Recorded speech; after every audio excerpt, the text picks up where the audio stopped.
Hello guys, hello there Tilted. Hiya, how you doing?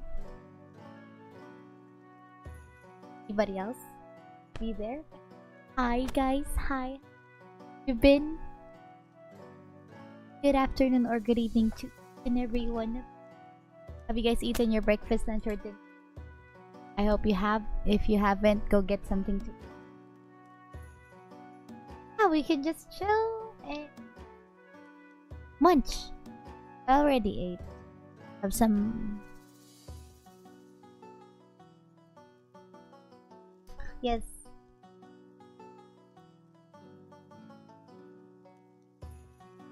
I rested up. We're all good. We're feeling good now. All better. Better than. But yeah. So today we're back to play Chronicles. I don't remember where we last left off, so we'll just figure out. Ooh, what food are you cooking right now? Oh, let's go here. It's so quiet because unless you try to. The Adventure of the Clouded Kokoro Trial Part 1. Oh great, we're gonna enter in a trial that I don't even remember what what happened. Oh no. This is not a good sign. Check my court record.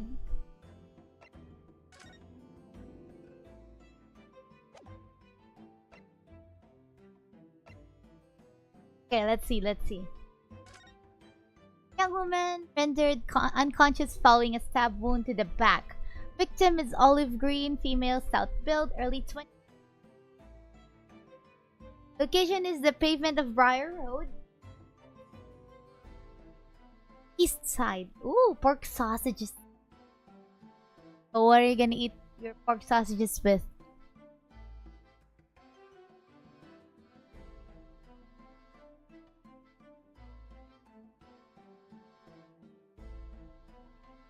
I move the hat a bit. Or is it just gonna be for pork sausages? Reporting officer is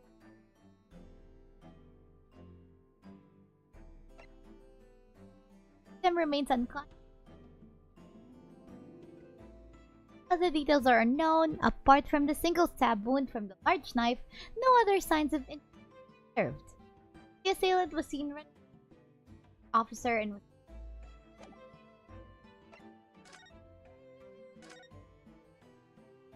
Princess me. Yep.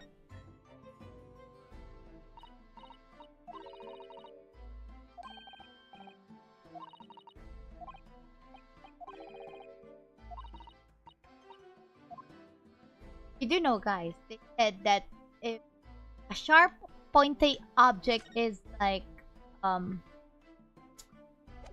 is lodged in your body, you must not remove it because it's temporarily stopping the blood from flowing out. So the best case to do that is just leave it inside you, go to the hospital and let the professionals deal with it, because if you pull it out you're gonna lose a lot of blood, you know.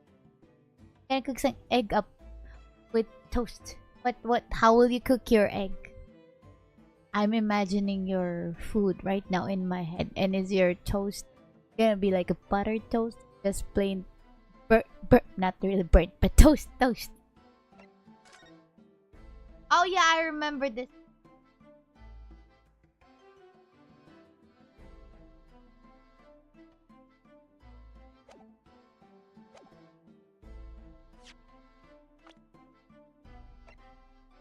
Male strong heart.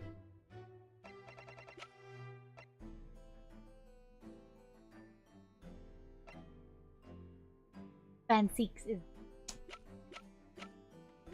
the Reaper. But still, I still choose Xavier.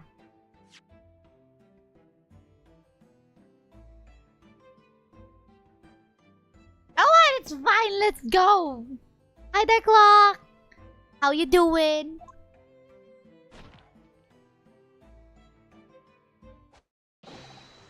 Constable Rolly beat. Sa. The way he says sir, it's sa. Eggs over easy. Always butter toast, never dry toast. Ooh. Don't like dry toast? Buttered. Like, French toast is good. Like, if you butter it and then you add sprinkles.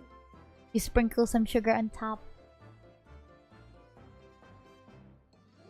Give it full syrup or some honey. That's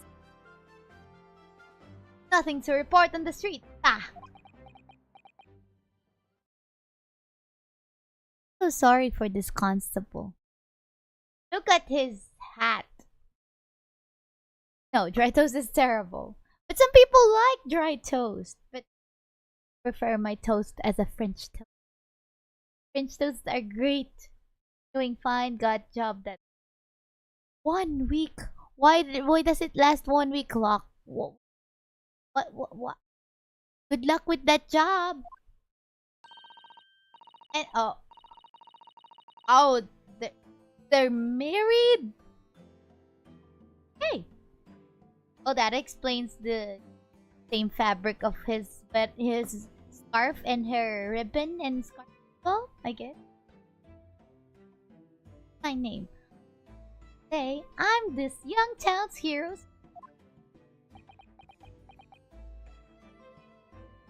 I do have a feeling he's always sleeping on the job.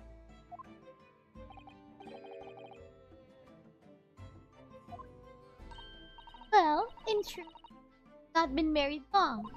In fact, we celebrate anniversary a third day. Not interested in your story? Late. Wanna know why? Haven't had French toast in years, maybe. Oh, make some toasted. Make some French toast. It's a festival. Ooh. What's your job at the festival?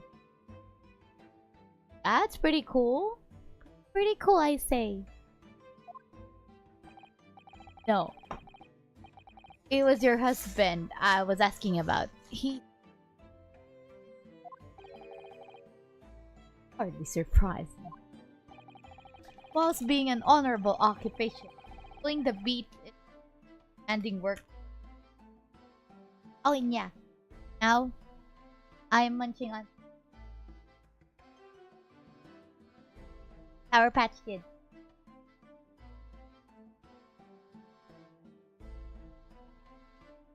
I want something to munch on while we're, this thing. Oh, really? Sure, I've heard that before, actually.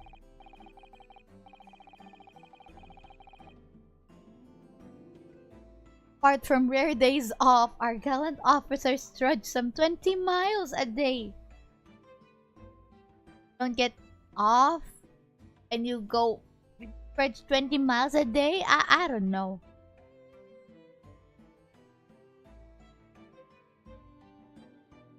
Oh. Good luck. Luck. And hopefully it's pay because it's a week. A work for a week.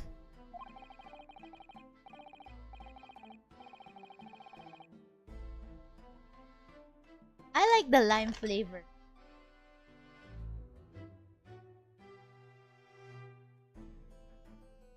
They patrol boarding houses and pubs, collect taxes, survey the streets, check that meters. They're responsible for keeping the and lighting. Why is it like their job is not like for a one person? Like, look.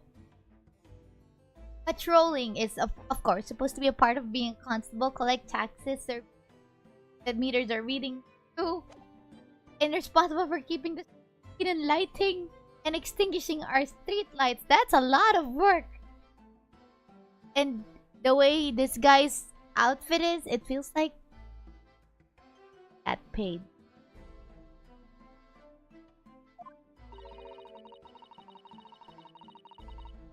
I told you. I don't. You. Why? You haven't tried it, Tilted?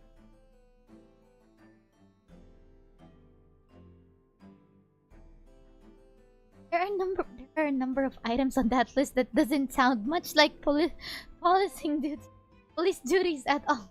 Yeah, I don't even know why they're doing being tasked to do some of those jobs.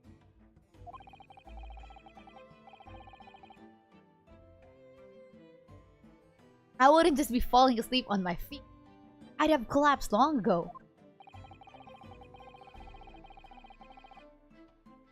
And you even have to add that thing, their role or tasks.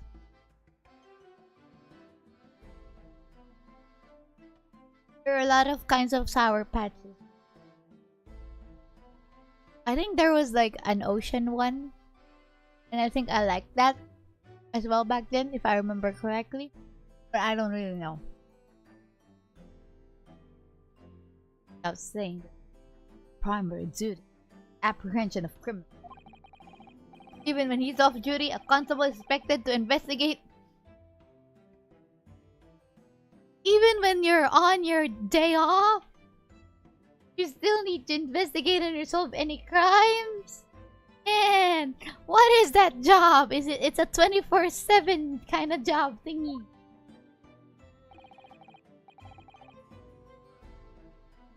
For the London Bobby is a man of honor.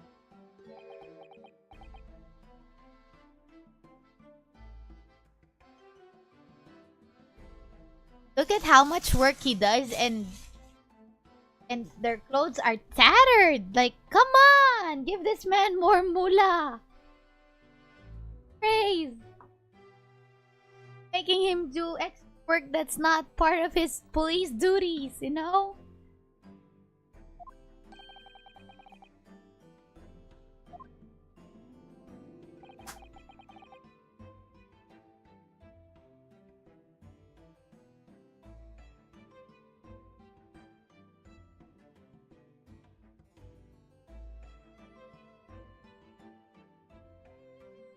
On the day in question, this man and his wife were walking down Briar Road in the opposite direction, and they witnessed the incident as it occurred. That's not correct, Mr. and Mrs. Beat. That's right, sir. Isn't it, Rolly?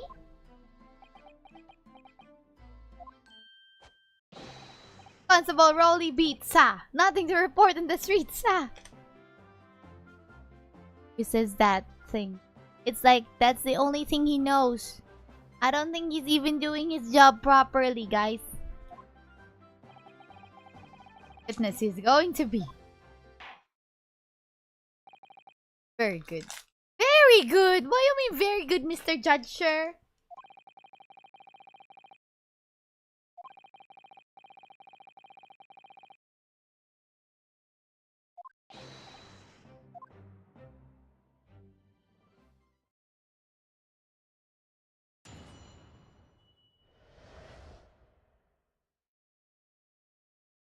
Ooh, it pays well then. Congratulations, Clock. Good luck with your work.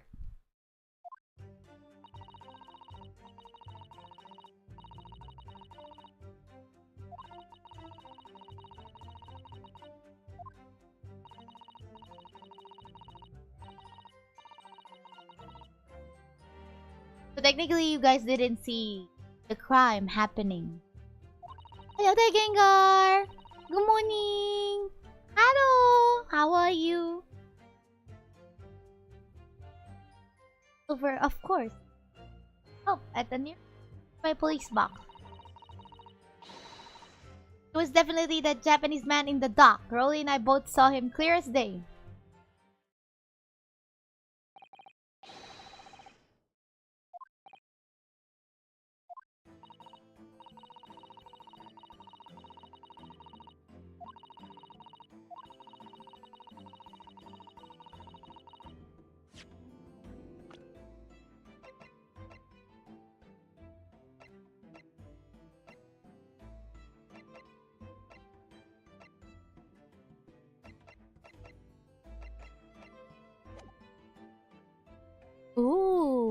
Is it just black coffee, or do you drink your coffee in a different way?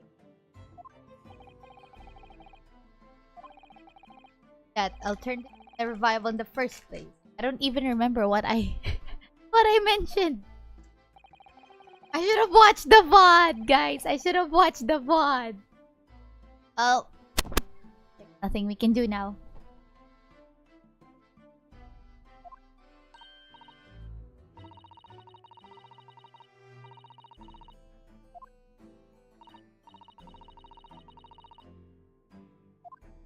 Just add sugar. Don't drink it like a black coffee, like it without anything added. Just straight through coffee beans filtered in water or something. Apparently, there are a lot of types of coffee. There's white coffee. There's brown. There's salted cream. The affogato. Cafe latte. Nah. They didn't even see the exact thing happening, Mr. Fonzie.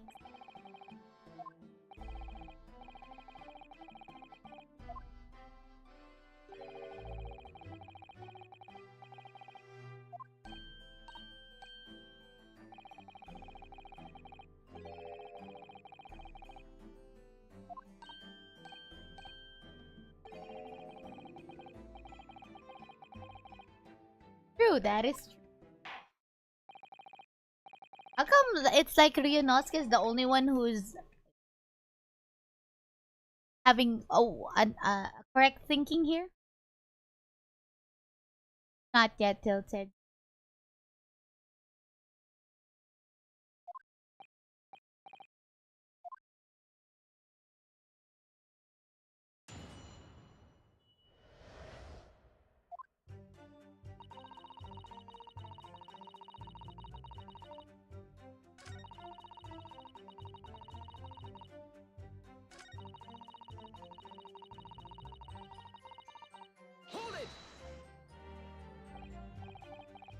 Scattered.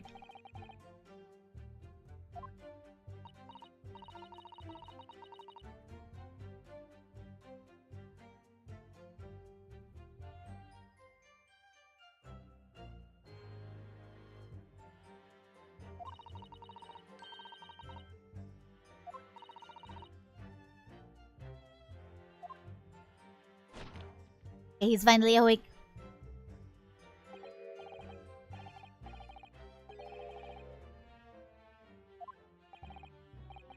What?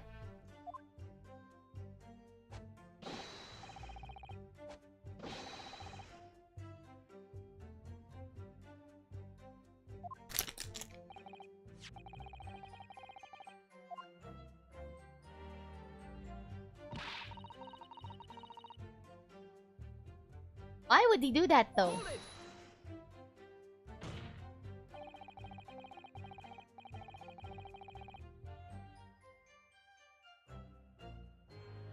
Let's not forget that it remains to be established that the defendant was in.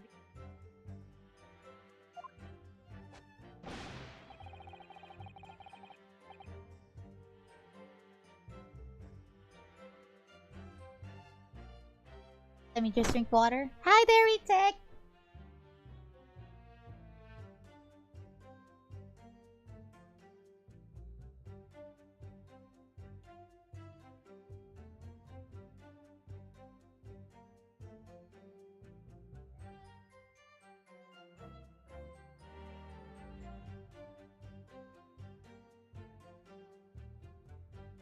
That is true. Well, you know what?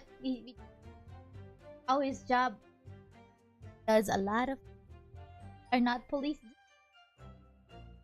Can't blame him.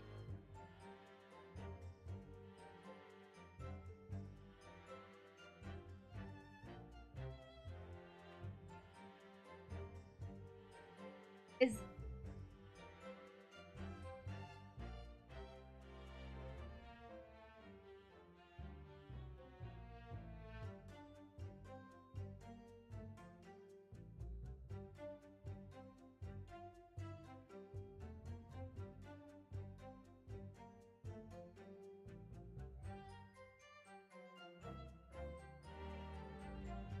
Oh, I didn't notice the void is here. Imagine only having the voice of Ogren from Dark Tide. Why? Why would we imagine him to voice? Fuck, why? Hello.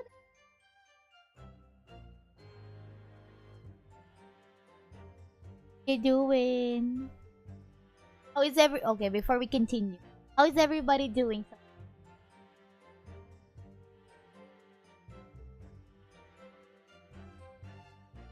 And have you guys eaten?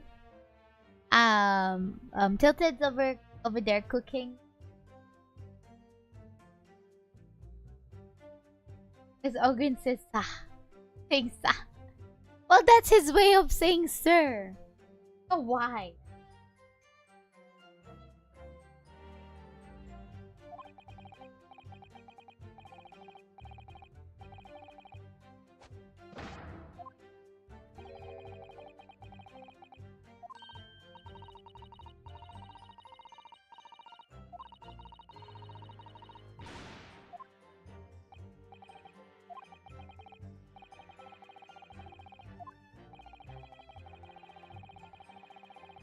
Aha, again.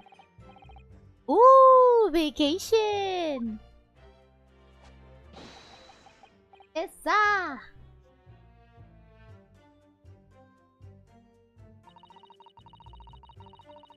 Let's just press every. Hold it!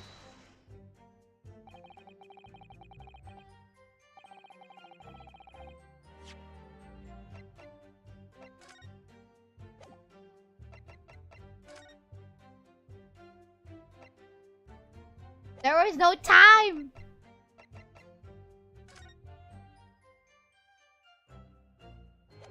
4:45 p.m. Okay, gotcha.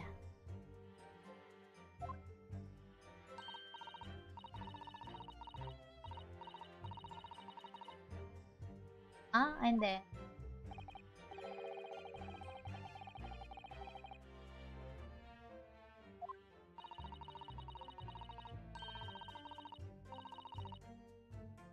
okay. I feel so sorry for Rolly because to wake him up, his wife has to pull on his scarf.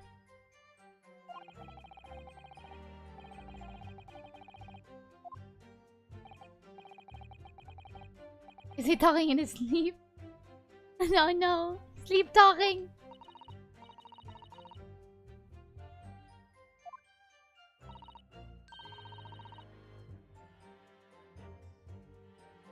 That is a bad... Oh. Oh, you gonna buy a ferret? What are you gonna name the ferret? What are you gonna take your... Is that gonna be a pet or is it a pet of yours? Oh, this lady is screaming like she only likes her husband because of his job. Being a part of the police. Like a honorable job in London. So said that she doesn't recognize him. Poor guy. Doesn't even get recognized by his wife in plain clothes. Hmm.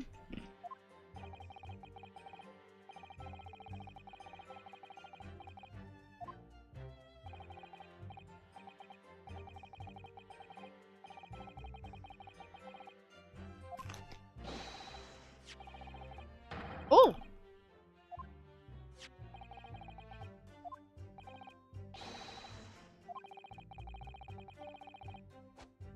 Okay. Hello there, Blue Bear!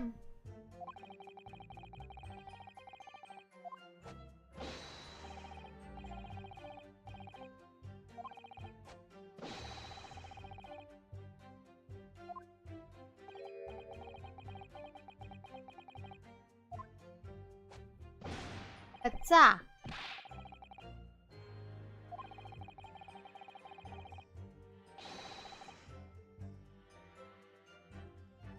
Oh, wow.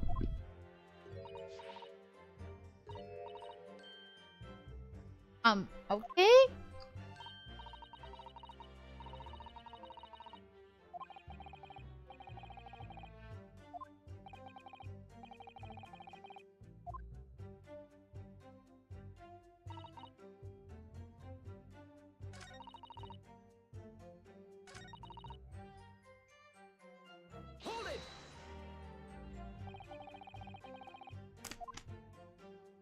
Oh, it was her. See, she always like says that she's a proud wife of a officer, so like just use it. She just likes him for his title, police officer, I guess.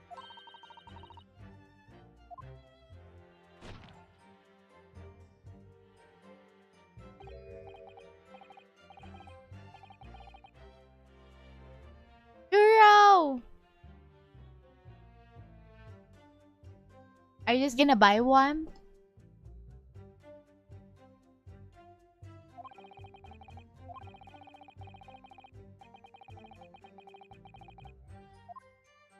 Guarded the scene while he's falling asleep? I doubt they could do that.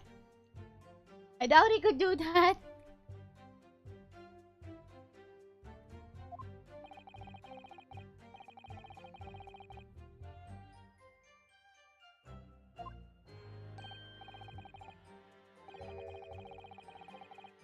The right police box. Oh. Oh.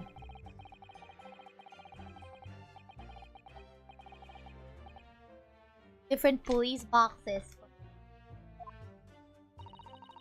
crime location.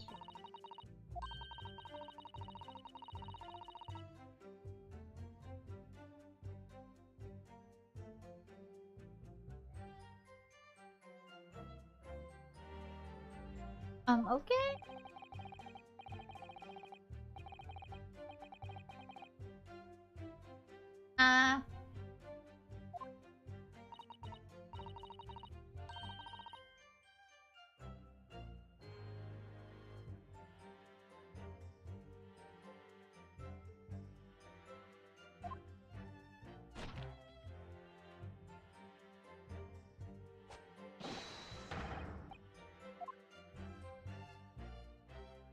Quite an annoying.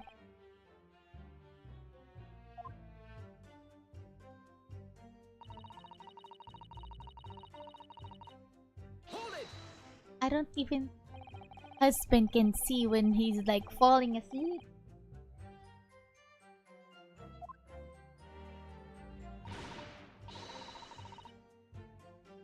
Okay?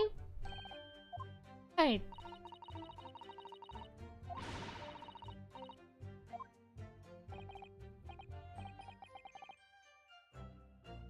So sorry for it. And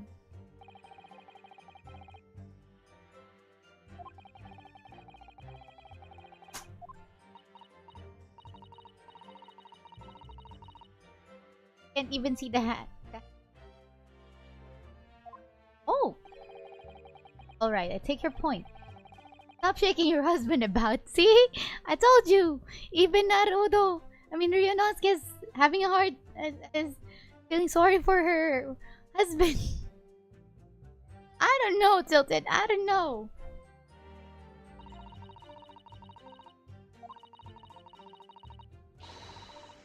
Oh, that's what she said. Her husband's falling asleep.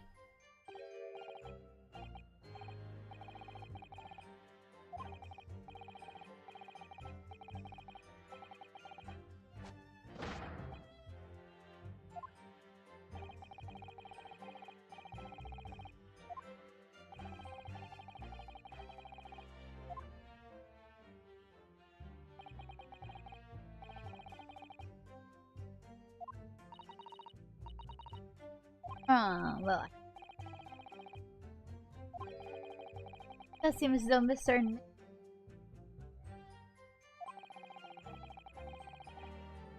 Fire road that day.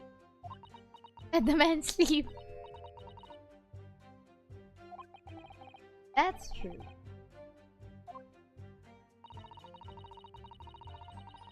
Oh, for guilty.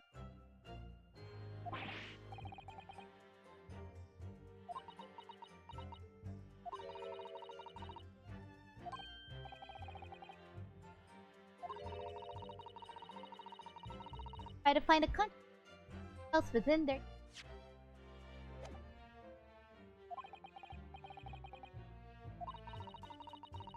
Seeing Mr. Coco.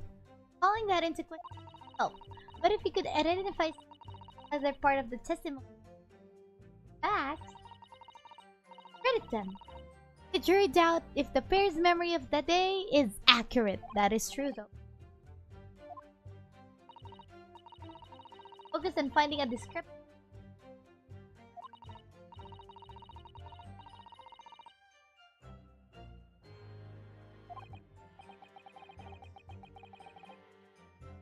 Why do I always seem to be up against?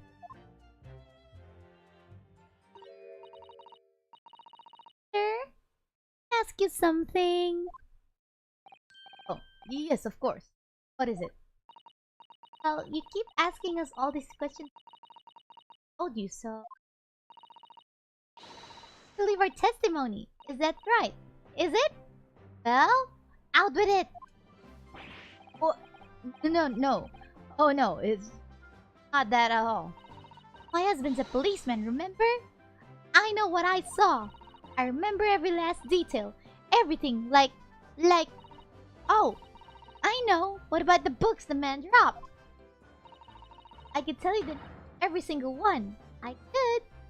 Every single one. Hiding behind her husband for some weird reason. And you dare to question how reliable my testimony is. Her husband. Objection. Irrelevant. I will do, Miss Beat. No! It won't do at all! That Japanese lawyer has no idea what I'm capable of. I decide to forgive him for insulting us. Don't think for a minute that Rolly will. I really mean to cause offense. Please put your husband's fist down. He's asleep. He's way too sleep deprived, Fritz. Sounds like a threat. Yeah. Perhaps you would like to opportunity to supplement your testimony, Mrs. B. Like that. You, even the judge. Oh, thank you, my lord. That will settle things nicely. Wouldn't it?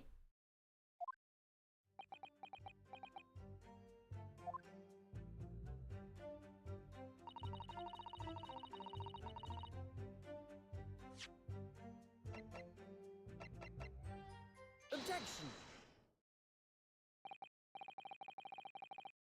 Or books.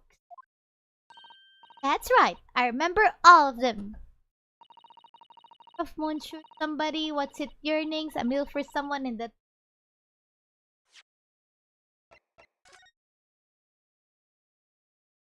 for missing one is the thingamy something. First one is the picture of Monsieur Le... Oh. Bill for Gaborio Canterbury yearnings. I don't even know. I butchered most of those things. But it's okay. She's a puppeteer, no.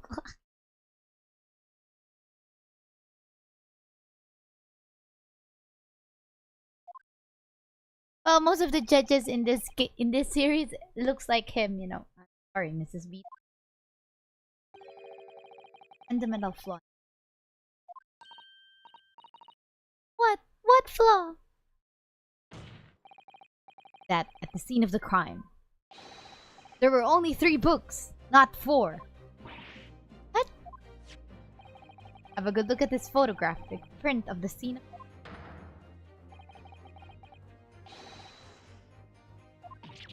But no, that can't be. I saw them. Oh, I know what it is. Yes, you can't fool me.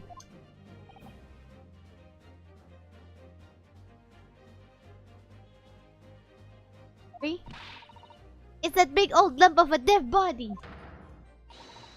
The lady's so large, her corpse is blocking the view of the 4th book. Hey! That's so mean!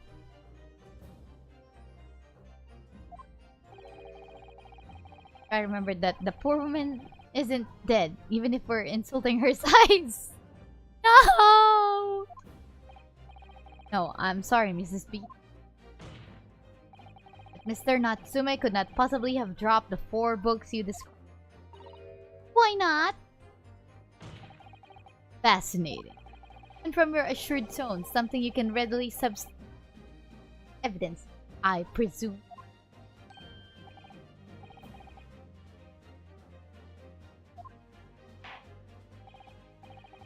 Shh! Fritz, no! No, he's just sleeping because he's sleep deprived from being a constable that does more work that's not related to police duties. Counsel, you will present evidence to your claim or withdraw it.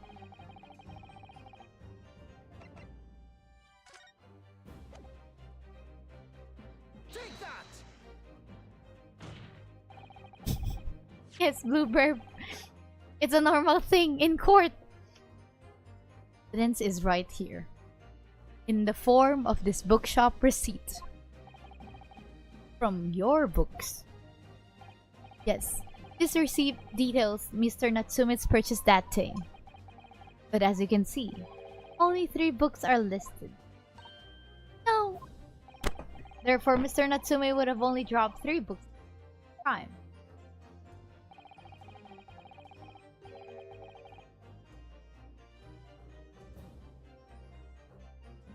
That your powers of observation, madam, not be relied upon.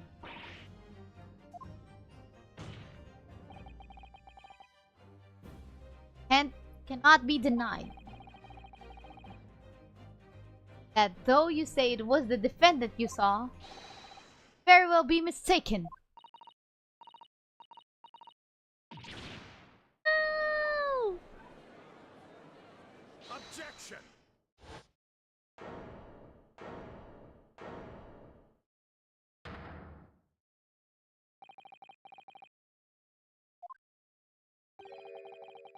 Powers of deduction relied upon my learned Nipponese. What cannot be denied is that these 2 saw the accused. The fact that you know very well you have no hope of this. Driven to avert attention, that by dint of some inconsequent discrepancy. What would that be? Through me, and is somewhat against you. What are you talking about? Let me explain with the post. Wife and her entirely accurate testimony in every respect. Like, are alcoholic beverages like wine allowed during court sessions? I don't think so. Oh. Up for debate. At the scene of on Briar Road, total of 4 books were found. But what about the photograph print?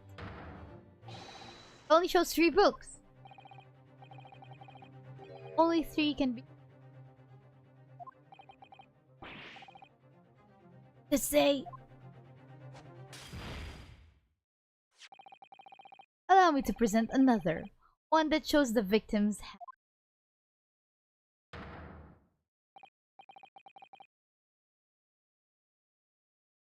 Believe it. 4th book! Sure.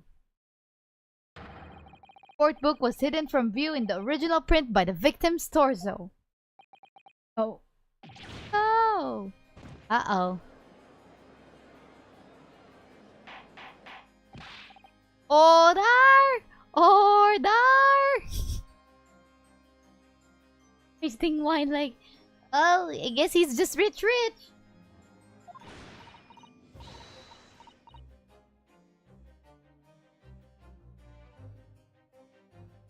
There, you see? Look at that! Look!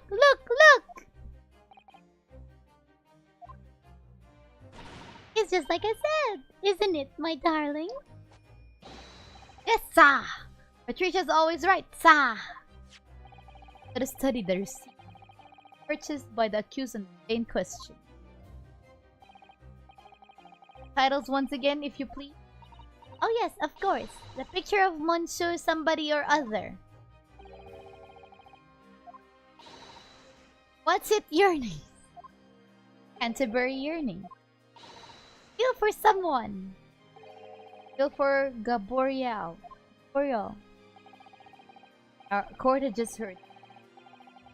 Titles flawlessly. It's not flawlessly if there's few minor details she doesn't remember, you know, mister?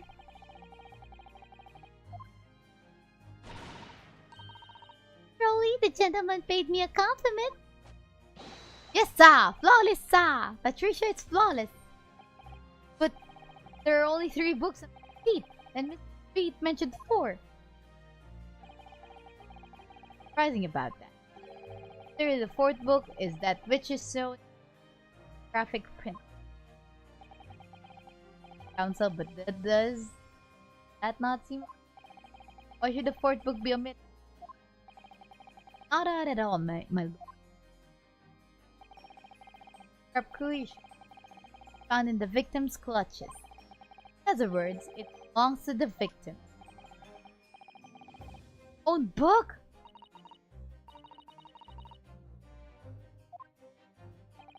Obviously, it wasn't overlooked by the investigation officers at Scotland Yard.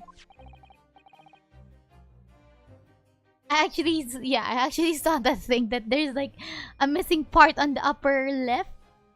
Well, technically it's upper right, but you know, on the pride area thingy.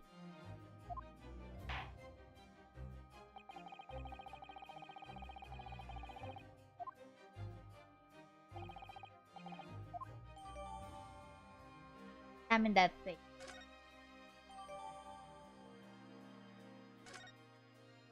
Examine the book ASAP. Nothing further to.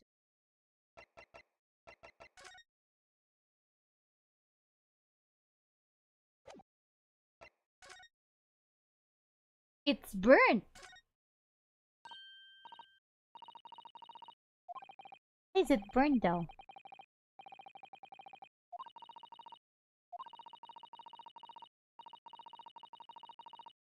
Very recent.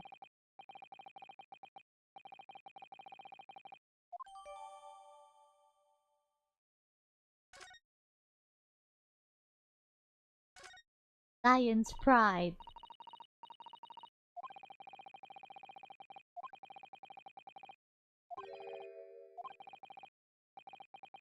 That's strange. I've heard. And very recently, I don't even remember, because I don't even remember what happened.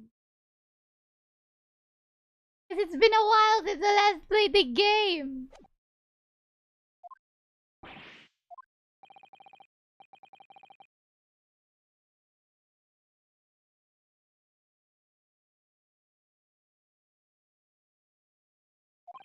Surprise my learn. But your resistance and training, yes, but futile. The spurious longer route. Lodgings that you try to establish in yourself. And the attempted discrediting of the powers of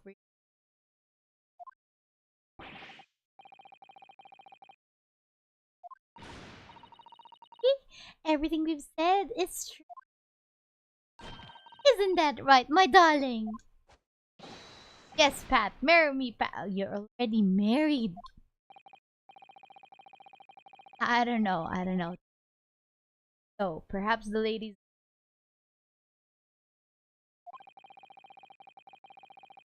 I'm on the...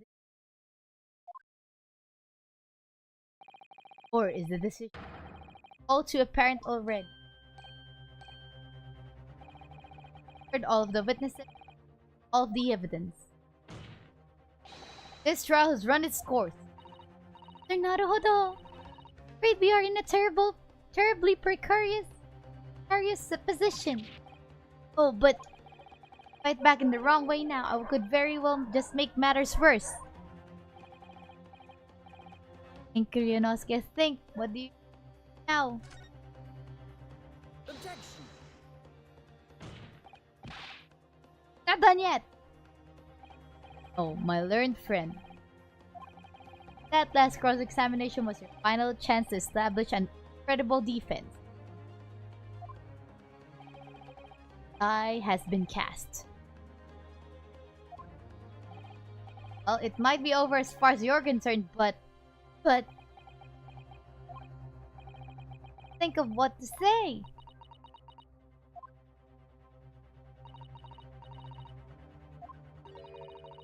Somewhat boorish.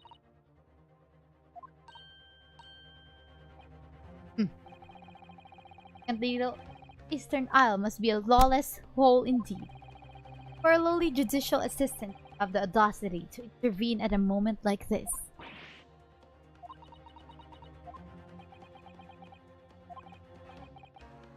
James, a very inexperienced lawyer.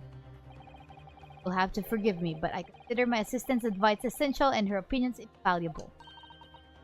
Naruhodo!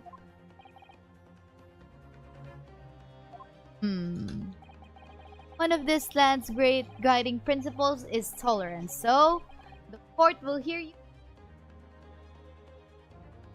Go! Sato!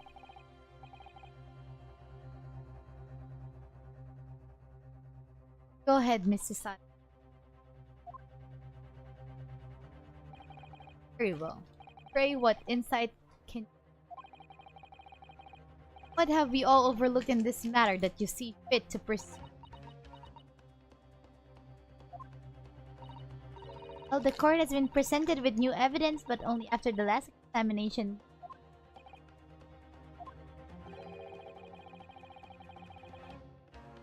Sir! Sir Naruhodo?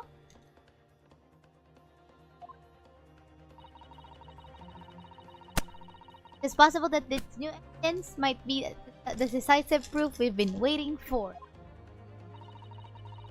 Judge is sure to ask the members of the jury to announce their leanings in a moment. And of course, he's sure to ask you to explain what the crucial piece of evidence is. So we must take this opportunity to examine the newly presented evidence as thoroughly as possible. I've already examined it before.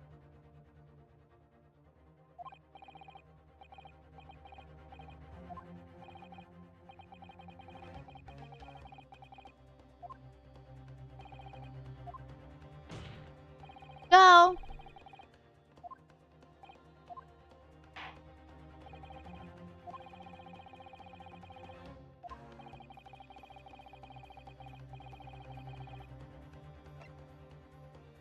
Take that! Court book.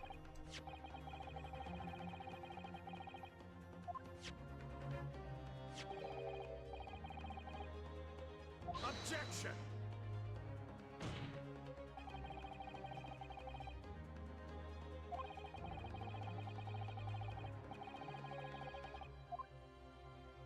Like, the burnt part, mister. Hello, the burnt part.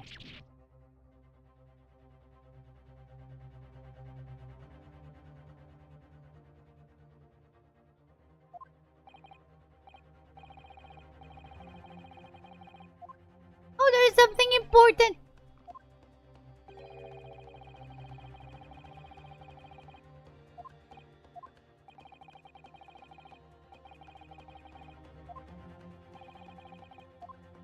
Don't you worry, Judge. I'll do my best.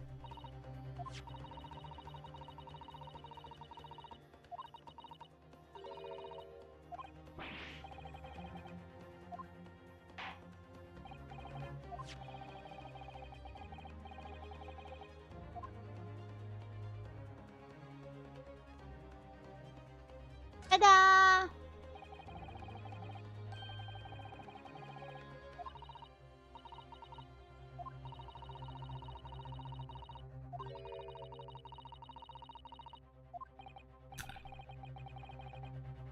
And fire. Got it! Why does Naruhodo have this British accent as well?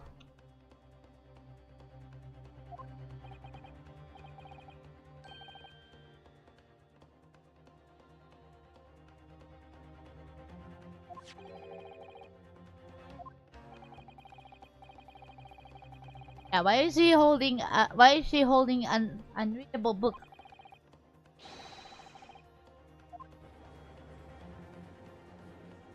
Objection.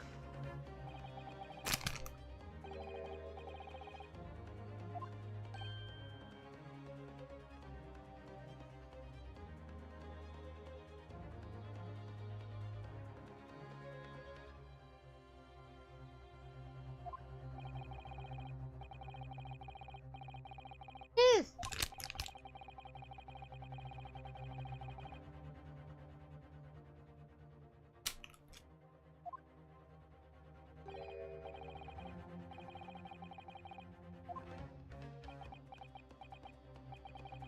Card book.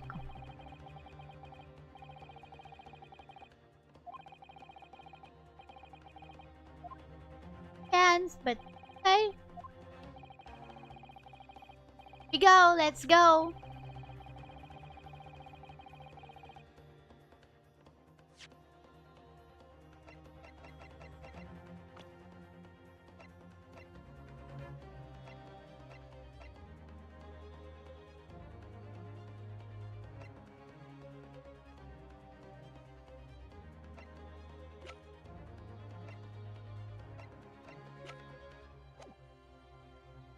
Owner.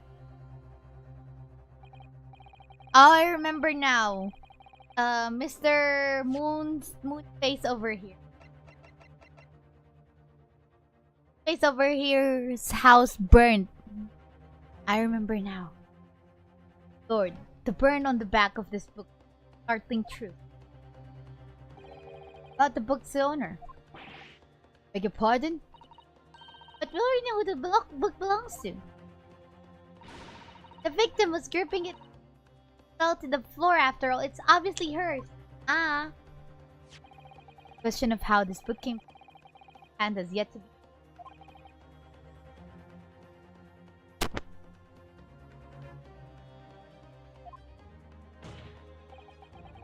Questions of belongs to. Where it originated. Defense has very credible answers. Good gracious. How could you possibly... Very well, I'll play along with this futile attempt to inevitable demise. But do remember, the members of the jury may well burn you if you dabble goes hard.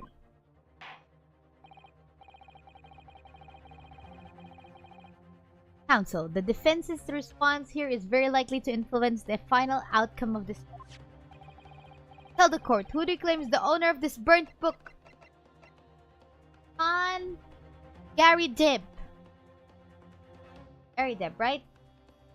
One, either of their husband and wives. Take that.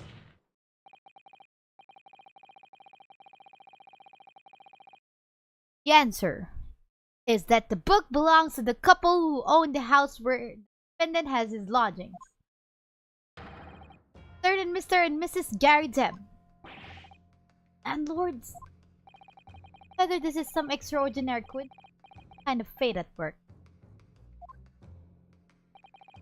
All the people in one of the 6 chosen for room to other than Mrs. Gary Deb herself. Oh my goodness. I think you must be mistaken, sir. I'm not Mrs. Gary Deb's wife. I'm his maid. Drop the pretense. Right then, how about a simple question for you? Have you ever seen this book in Mr. Gary's house? I would never all of the books he keeps, sir. Objection. Outlandish behavior. This woman is the accused landlady? Landlady, you say? Hardworking member of the public. Search her without a shred of evidence. Actions are unforgivable. Objection. This is not mere conjecture. Defense happens to know that on the day in question, at almost exactly the same time as the victim stabbed on the pavement below,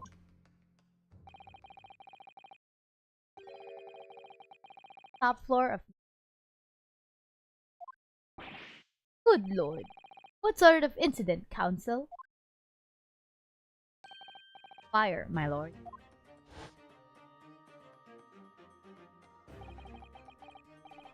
Afraid to say it happened in the blink of an eye, you know? Whole place filled with smoke. Couldn't. A bally thing. Take long for the fire to spread, of course, that the bally furniture started going up. Worst of it is, I lost my favorite book called Lion's Pride.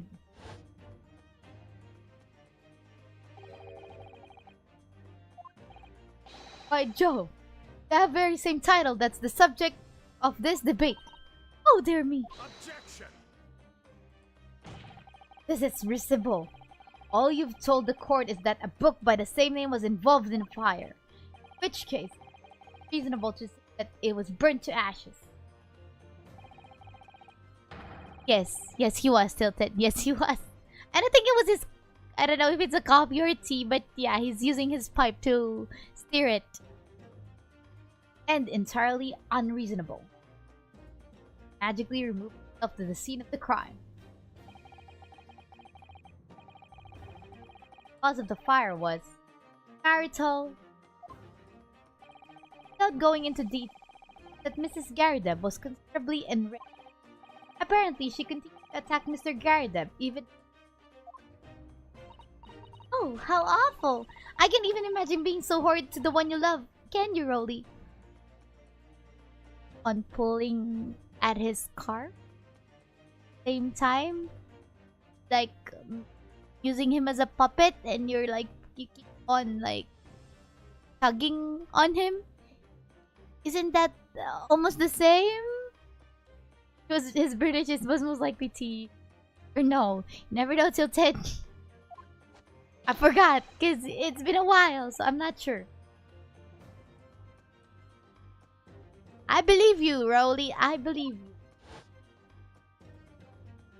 Even though it had all my favorite novels in that case. The fire got hold of them, that was it. Up in smoke. Then the wife started hurling things at me. There was I. Backed up against the window under heavy enemy fire. Scary books incoming 10 to the dozen. Back up against burning books thrown at him. Goodness gracious, are you suggesting that the book was thrown through a window and landed coincidentally at the scene of the crime? Objection. Thorough investigation of the surrounding area was conducted the very evening of the incident. There is no report of the Garrideb's window pane being broken. Also no sign of broken glass when we visit the household. But is it not conceivable that the window... Not even remotely. Let us not forget the season and weather that accompanies it. No Londoner would ever leave a window open in the middle of winter.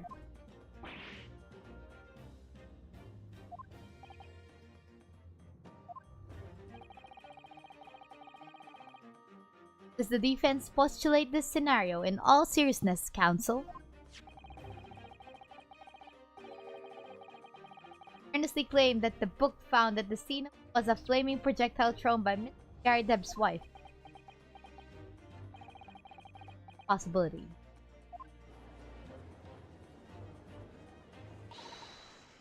That's quite enough.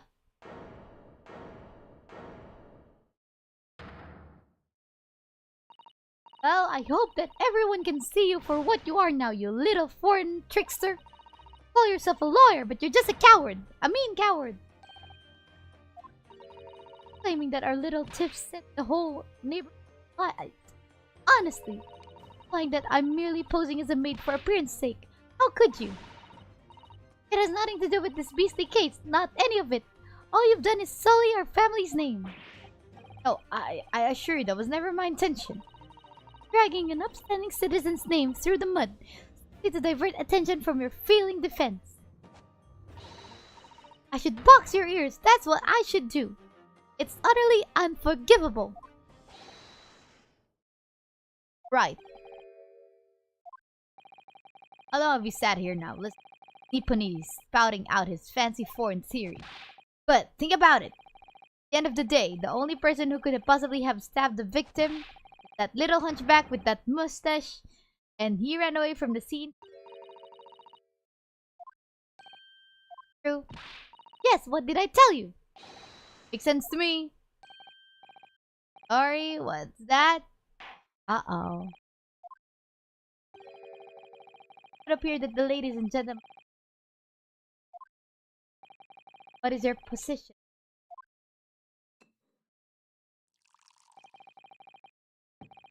Truth, my lord. Unnecessarily protracted proceedings. But then, one must also exercise patience in...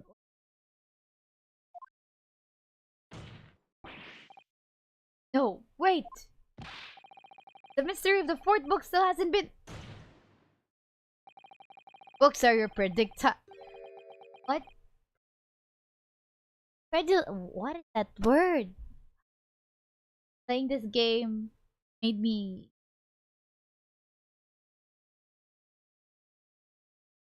learn about new words I haven't encountered.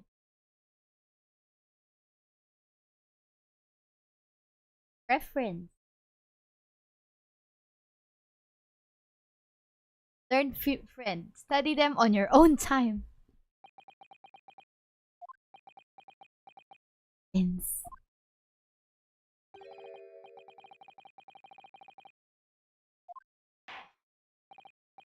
In that case, ladies and gentlemen of the jury, now state your individual decisions regarding the defendant's culpability for the court to hear. Guilty. Guilty. Guilty. Uh-oh. Guilty. Uh-oh. Guilty. Guilty. Uh-oh.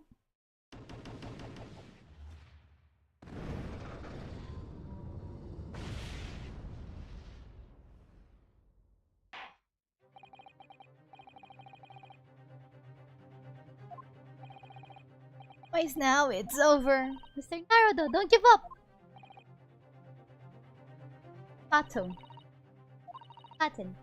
Battle isn't over.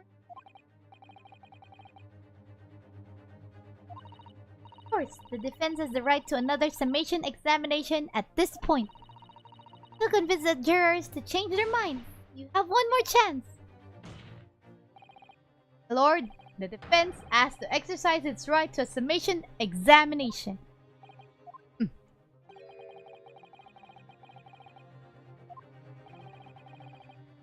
Anybody sent to uncover the truth. As long as there's a chance, I have to stay strong and determined. Hey. Because we're a foreigner. And they're like questioning our abilities, you know?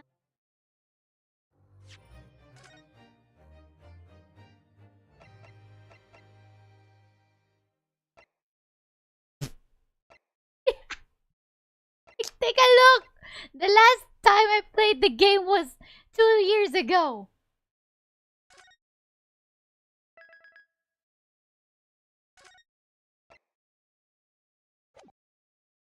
No wonder I don't remember the thingy.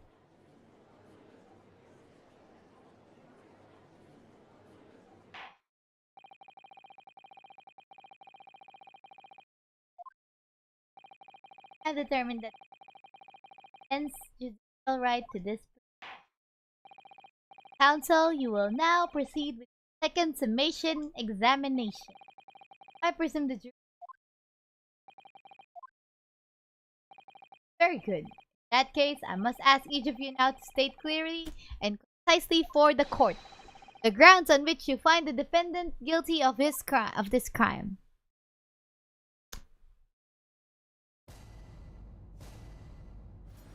Still finding.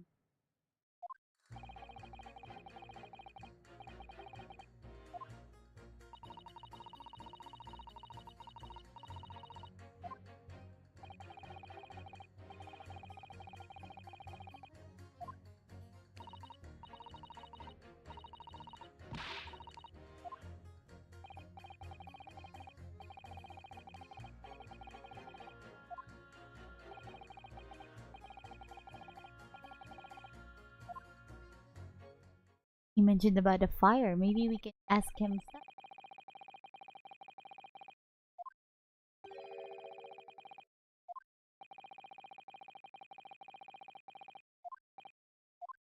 I'm fine. No shush.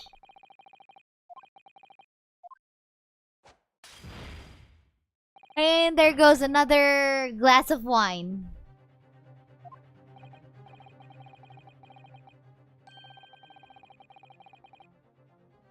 Oh. So quick to judge.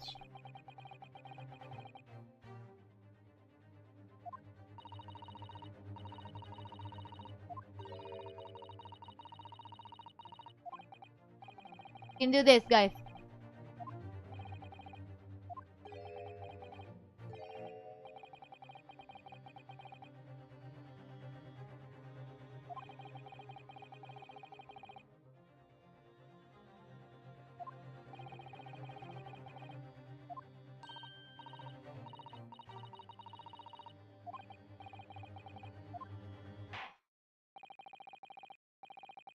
Let's go.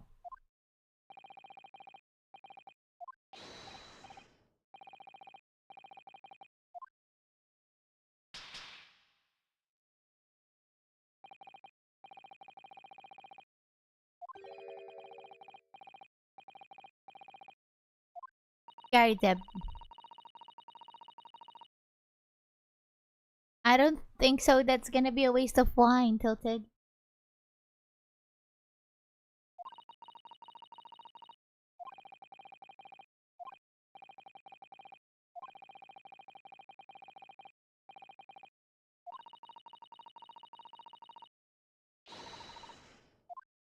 Yep, gotcha.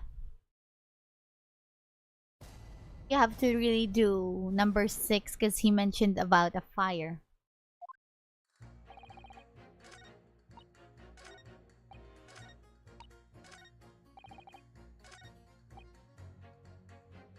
Hold it!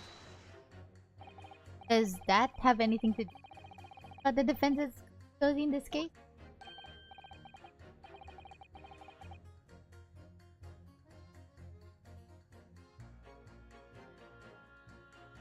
Sorry, what's that? You'll have to speak, lad. Could you tell us more about that fire? It was last winter. My grandchildren baked me a lovely cake on my birthday. It had 75 candles on the top. It did. Light it was to be. Candles on a cake? What was it? Some kind of devil worship?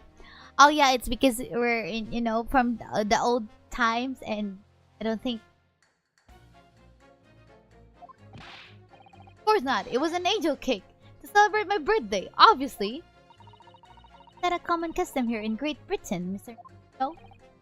Anyway, I mustered all my puff to blow them out, only must have blown wrong somehow. Flames didn't go out, but the candles went flying all over the room. Furniture caught and everything went up. The whole place was filled with smoke. People worship to me. The old devil worship. And by the sneezes. Cold. But how did you catch a cold from the fire? What a fiasco it was. Grandchildren blessed them, threw water over me as I put out the flames. And because the whole room had filled up with smoke, of course, I had to open all the windows to clear it. The biting winter air rushed over me like the devil dancing on my grave. It did. Oh, the Inquisition. No, clock, no. I got a terrible cold from it. It put me in the hospital for a while. I won't forget that birthday in a hurry. Devil worship all along. Oh, this old man.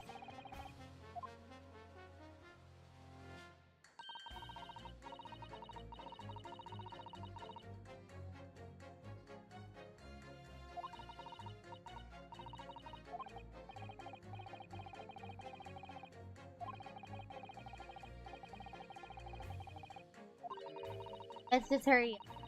Yes, I know. Shash, Lady Shash.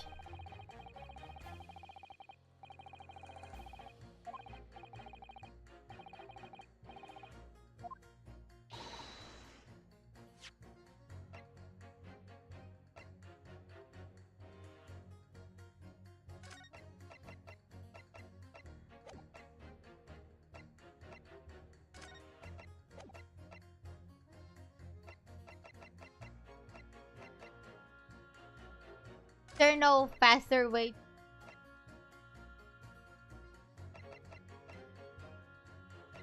There's no way to make their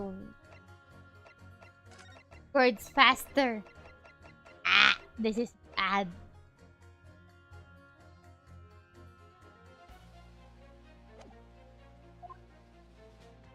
I was like hoping if there's like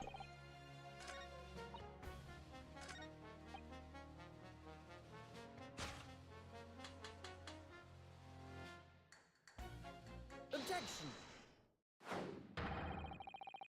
these two juror statements clearly contradict one another.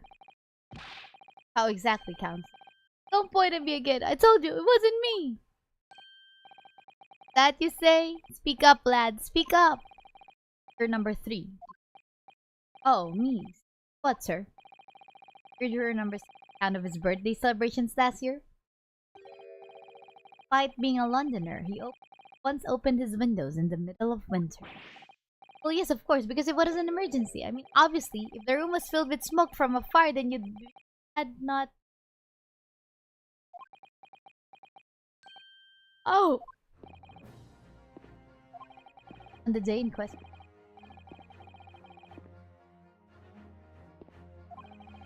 Mr. Garadeb had the...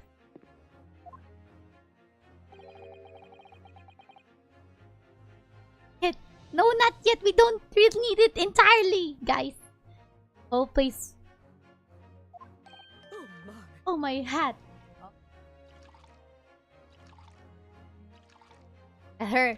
She's drinking a lot of tea. No, I think it's coffee. It really is coffee. I think. I mean, tilted. I read that wrong. Look at her. Look at the color. It's not the color of tea.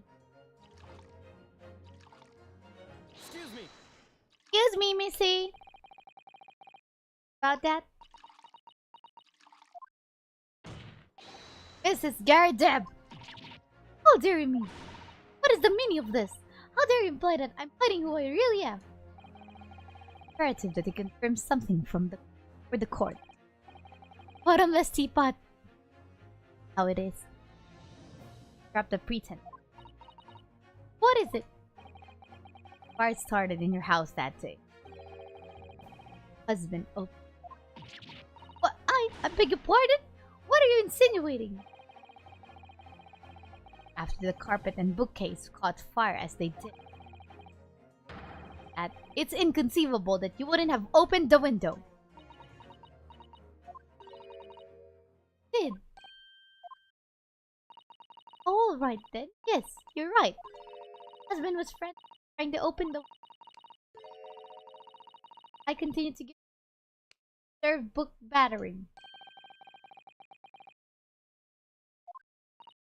Oh, you never stop throwing until the end. It would be terribly bad for the nerves to do so otherwise. That's a significant. Establish that the window simply must have that added to Mrs. Garadeb's formal statement. Go.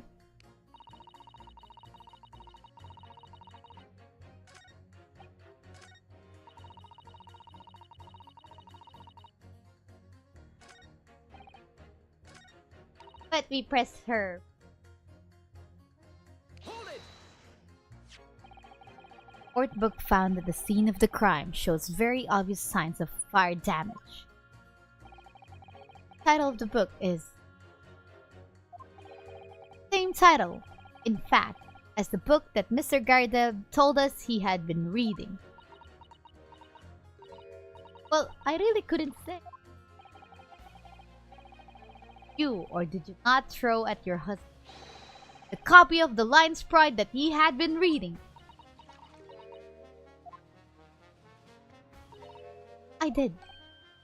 It was the first thing I could lay my hands on, so I hurled it straight at him. Come to mention it, yes. Rather enjoying reading it. You're right. Why did you not reveal this information to the court from this outset? I couldn't, you insolent little man. I didn't remember. Times like that, you pick up and throw whatever you can lay your hands on as well, you know? Really noticed I was throwing a book. Oh boy. That's the title of it. Excuse me. Is it juror number 5? Something?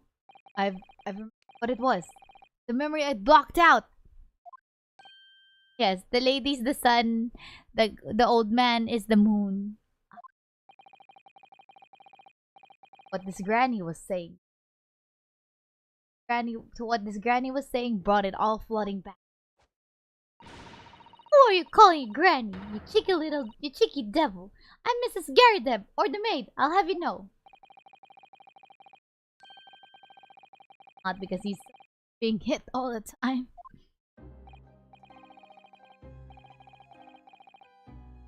Back home.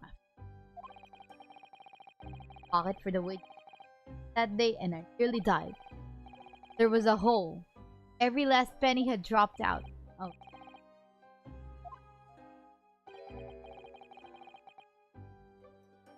Half of it poured. Wife was cutting up some out, but I told her lost the day's switch. Next thing I knew, the blade was whistling past my ear, stuck into the wall next to me. It did, about an inch deep. What happened to the lady? Words just.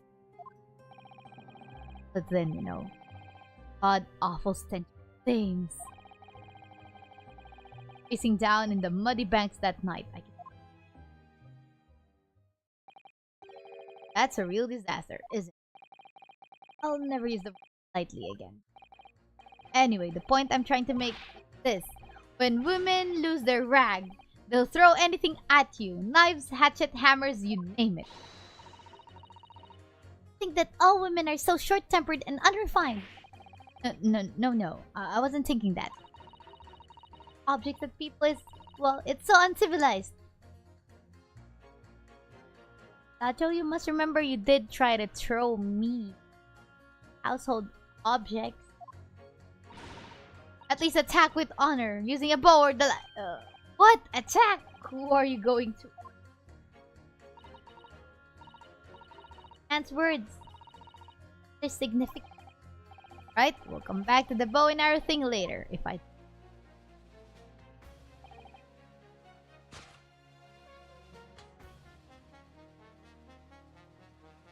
Objection.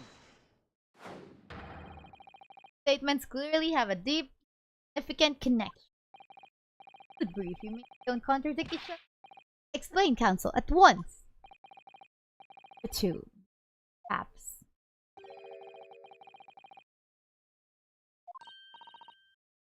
Whatever do you mean?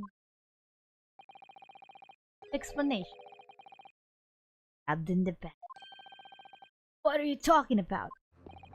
You've demonstrated that the fourth book, Lion's Pride, that was found at the scene of originated in Mr. Garideb's room, top floor of his house.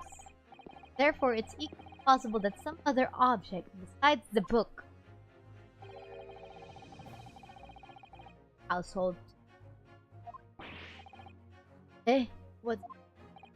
After all, Mrs. Garideb could have a number of different objects at her husband. Isn't that right, juror number 4? What are you insinuating now, you the beanpole?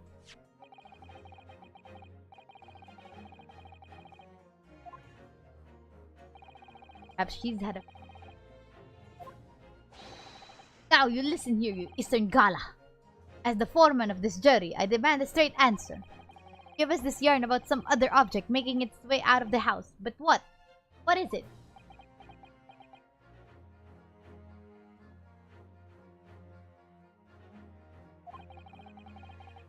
Big gamble here. Well, I guess luck was just not in her favor, Tilted. Accusation to make, but I have still evidence to back it up.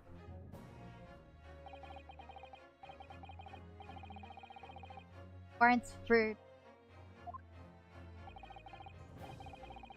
I'll try to explain the defenses to you. Other object that found its way from the Gardev household this time was... Take that!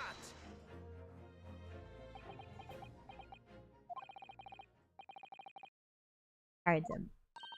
Whoa! What now? Apologize in advance for this.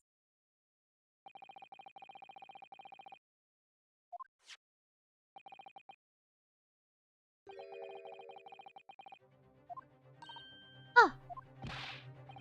Lord Counsel, what on earth are you doing? That's the weapon that was lodged into the victim's back. And...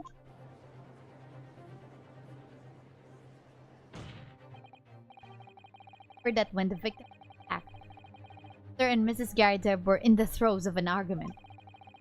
Mrs. Gardev was hurling and whose back up against the window that had been opened to clear the smoke, and through which a book sailed to land at the crime. I can't seriously believe that the book was found in the victim's grasp, saying that it flew out the window and across the street to land nearly in her.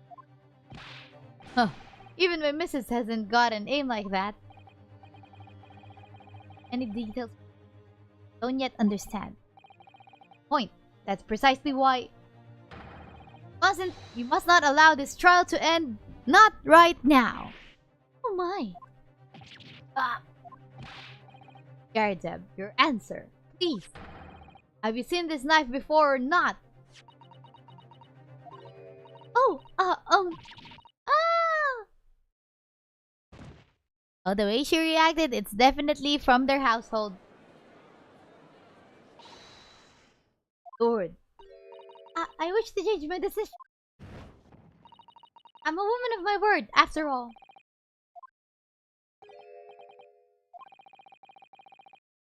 But don't think it would be right for this trial to come to an end now with so many unanswered questions. Mr. Foreman. Not that I think the granny did it, mind. Yes, you know what? I'm not quite happy about this at the moment either. All together now, ladies and gents.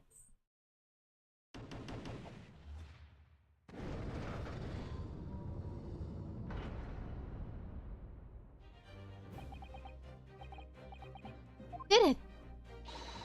Oh, congratulations, Mr. Naruhodo! Oh, as a result of the defense summation examination, the number of jurors have changed. 2 jurors called guilty or now calling innocent. Accordingly, the opinion of this court is divided, and this trial will continue after a short break. Guys, I gotta go. It's running out, and I need plenty of water because we're gonna be speaking a lot for this game because there's no voice acting. So let me just go grab a fresh bottle of water. Why did I say fresh? Oh well, whatever. But yeah, so let me just go grab water for a bit, and I'll be right back. Be right back.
Okay, ice back with more water, so let the trial continue.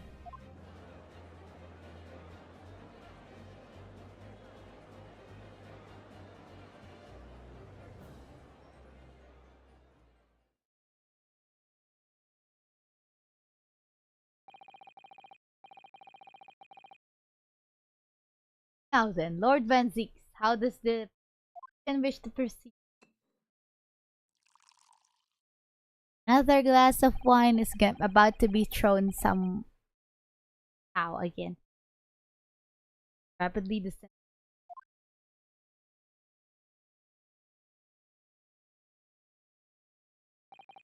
Like a corked wine, the first few sips are bitter enough. I told you, another glass down the drain. Balls is so good for nothing save the.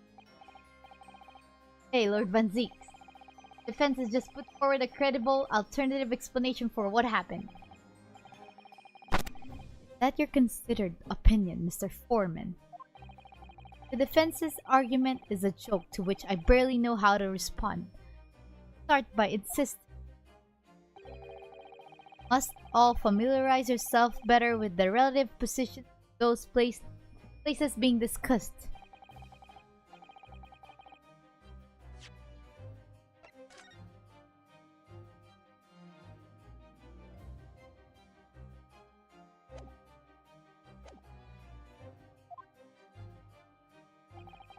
It's already be more than apparent that the crime scene in the Garrett household runs a rather wide street.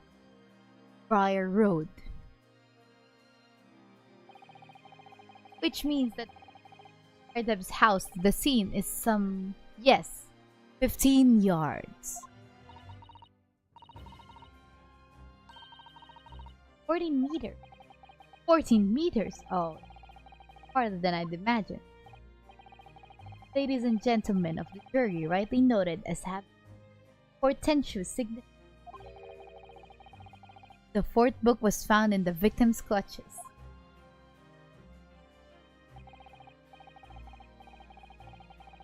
Oh, I think I have an idea what happened. Like, lady most likely saw lying down, so she went to grab it, and as she grabbed it, the knife went flying and got stabbed at the back, and then that's when Mr. Natsume lucky spot and ended up being a witness of what happened. Moldering book wantonly hurled by the lady of the house traveled some 15 yards. That is kind of wide road. Land on the opposite side of the road. Lapse victim. At your final conclusion. Burned and deluded friend. Coming to being called deluded, guys. Jackknife follow on your identical trajectory to plunge into the middle. This fantasy is somewhat stretching, having a bad day for the victim. Even those pathetic serialized detective stories have more believable plots.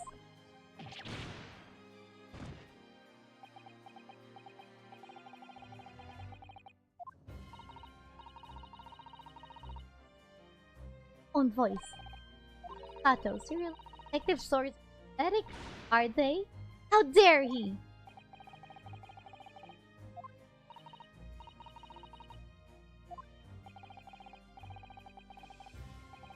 As judicial assistant, you may speak for the defense. Yes, go ahead. Prosecution may consider the idea a fantasy, but what the defense has postulated was believable. Such. The court has a duty to explore this alternative explanation as thoroughly as possible. That end.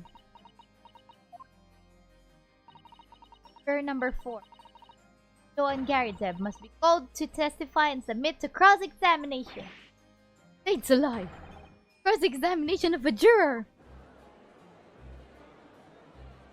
Oh, they're sharing the same scarf. Order! Order! Order! Well, this is highly irregular. It's unprecedented for a member of the jury to be summoned to the witness stand. Objection!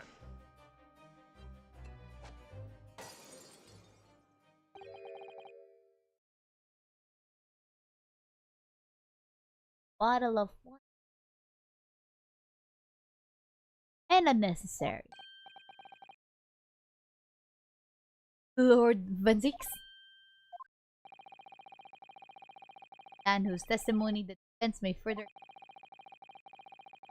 learned friend's farcical theory. Both a burning book and a jackknife must have flown through the sky before this couple's eyes. And we must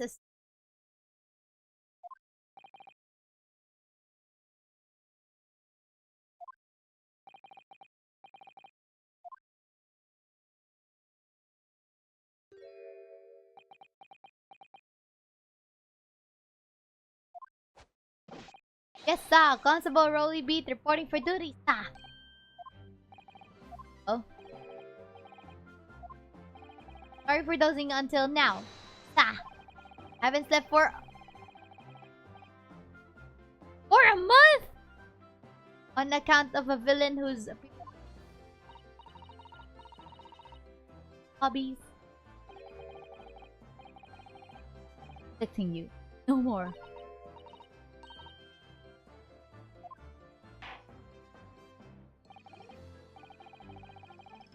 Very well. I hereby reject the defense request.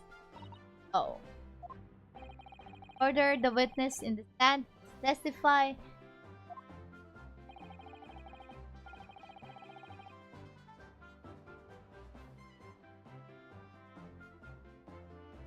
State forthwith before the court any details concerning the defense's alternative explanation.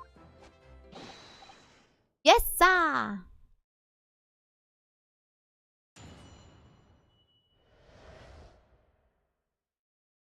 These two. Huh?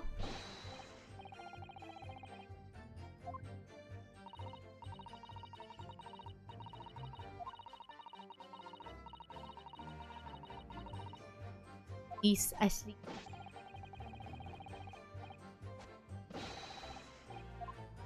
Uh-huh. I guess we just press all of their statement.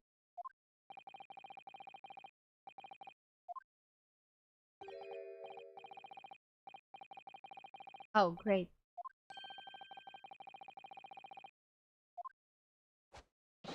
No, sir. What exactly is a top hinge key? No.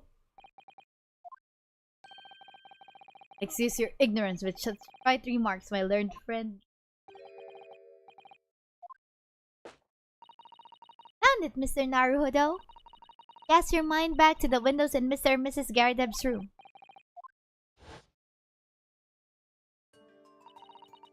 Window opens in order.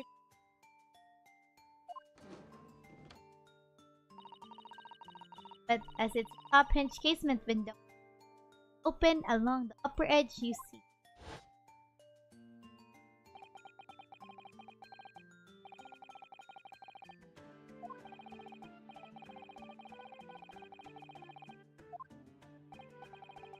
once it opens.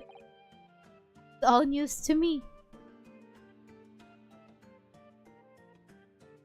I think Rolly has hit himself in the head. Why, Tilted? Why? Well, there. I guess he's just, you know, lacking sleep, Tilted. Will fall down immediately.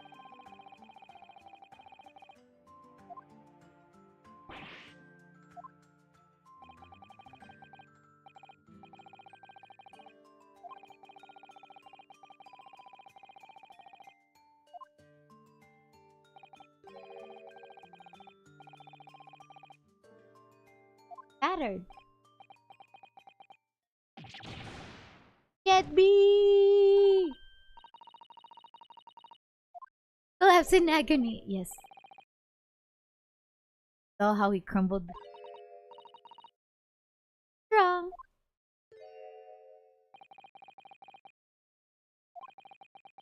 I haven't even started the cross-examination yet, and already my argument's been destroyed. Poor guy. Counsel, if you could drag yourself upright again, the court awaits your cross-examination.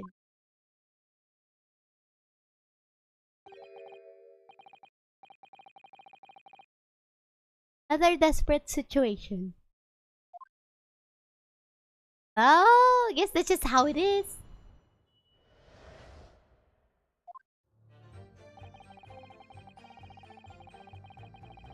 Hold it! That for certain. Are good questions, That. Hey, take a look at that thing. He's been flashing that item for quite some time. The game is the Great Ace Attorney Chronicles.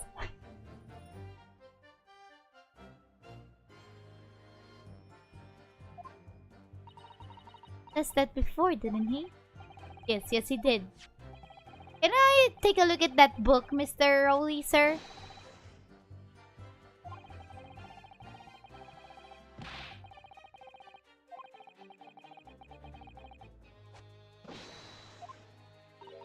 Oh, Rowley, you're... Of course I am, madam. Oh, Pat. Oh, Rowley. Oh, okay. If this is what I meant. How can you say for certain? It has nothing to do with Sir and Mrs. Garrett.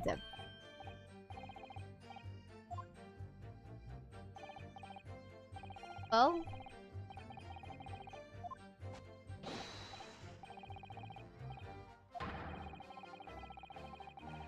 What is that thing? What is the reason, Miss?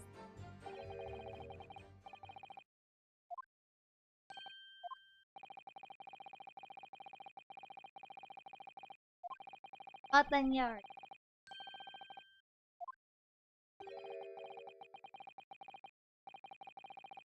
Yeah, we just arrived here. Okay. Sure, thank you.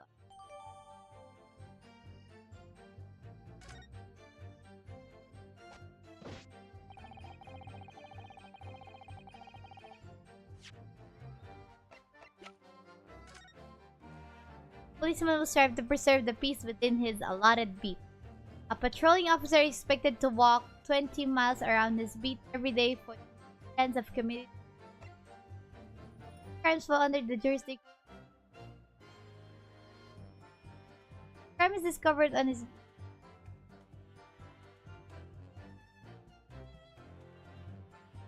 I know what happened now.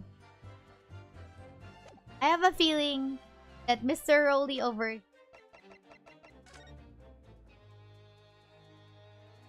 moved the body over here. Because if it goes over here, or maybe over here, the place, it will be inside his beat.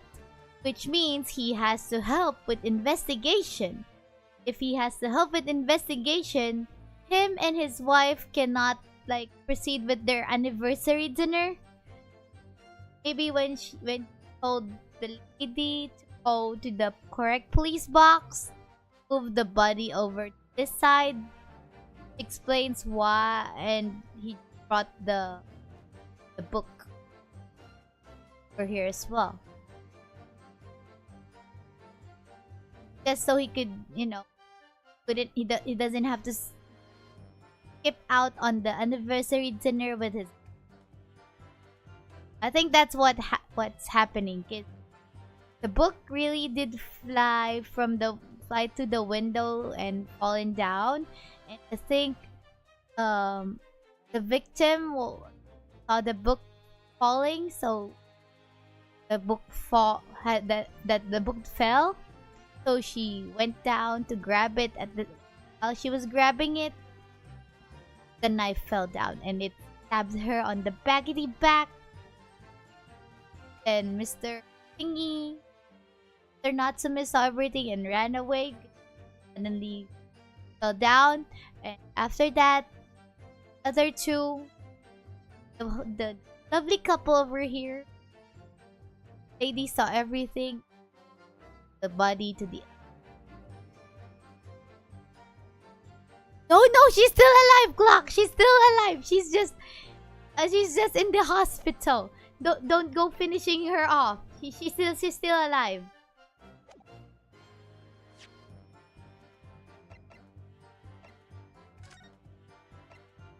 Alive, okay? I think that's what really happened. So everything is just did it so he could spend time with his wife because anniversary. On to dinner. Remember she said that despite seeing the crime, they were still able to go to their dinner. Because this guy moved the body to another area so that it doesn't fall under his jurisdiction. Help with with the investigation thingy. I think that's what happened.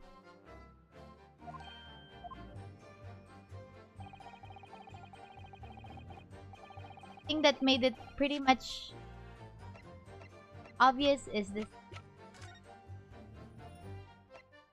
When a crime is discovered on his beat, a policeman must assist with initial investigation and help detectives. But he doesn't want that because he has plans with his wife. I already know what's gonna. Fine.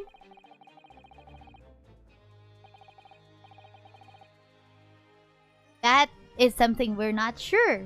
Tilted. We'll find out. I guess we'll find out. Okay.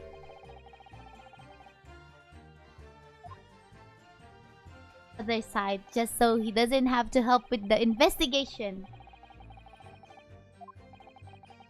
And it will be hard to kind of see because during that time when it happened, it was quite foggy.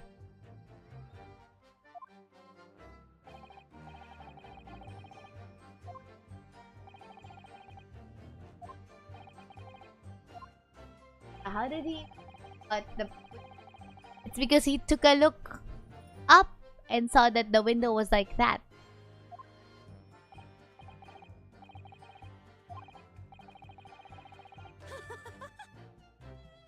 Excuse me.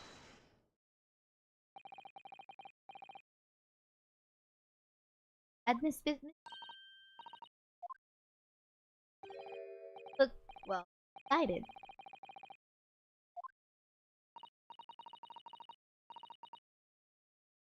He was able to take part of the investigation in the Gardeb's house because that's the scope that's part of his beat, but the other side of the road is not. So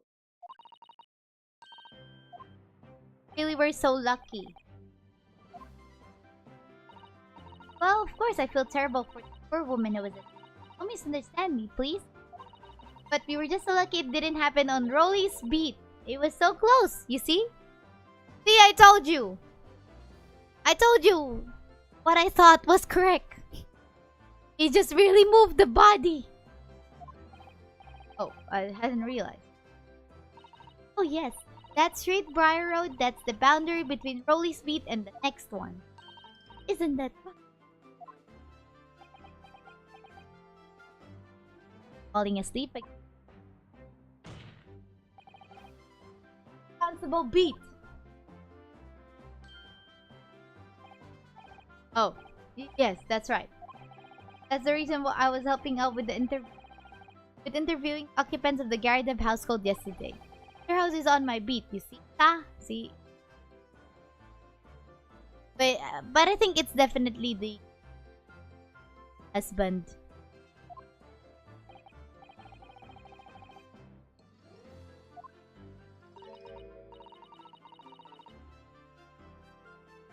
If you would clarify something. Gardev household is on. That mean that the...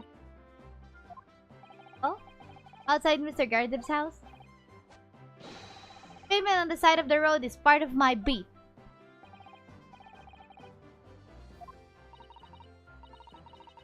Attack just on the other side of Briar Road.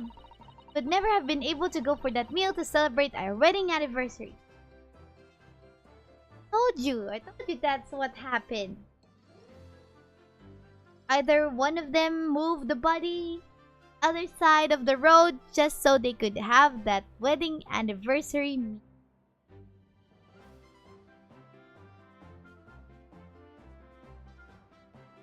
Oh well. But that's the life of a Bobby after all. Ordinary people are Bobbies. Oh, what I think? It was the good Lord's way of rewarding my Rolly for all his hard work. Don't you think so, my darling? I've made so many detective games our brain... You see, I just don't play detective games. I also watch detective animes and shows. Retech. I just like thinking about stuff like this. I'm okay with reading if it's just reading in my mind. But reading out loud is so tiring, you know. You get thirsty. You feel like your mouth and your throat is so parched. It's like so... It's just like a very, very tiring thing to do. Yes. You know what? One of the things that I really wanted to find out is, you know, they should solve the Jack the Ripper thingy. But I think it's gonna remain unsolved until the end of time. So there are some people saying that they did solved, but I don't really think so. Don't you think so, my darling? No, most there are some shows that I watch that are like based on some true crime thingies. So, yeah. That is true. I've been yawning for quite some time now. Clock. Tired reading, mouth parched, thinking hard, yawning happens. That is true. That's why I don't really like reading a lot. So I tend to go for games with voice acting. If it doesn't have voice acting, it's gonna be like so tiring and gonna keep on yawning. Even though I'm not EP, but you know. Oh. That must be it, Pat.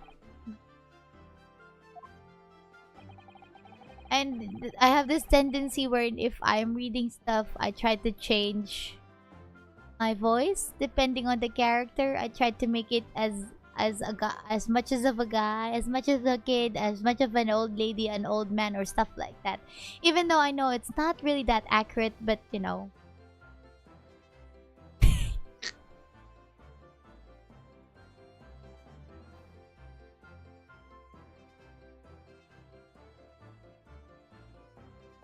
Could be. We will never know.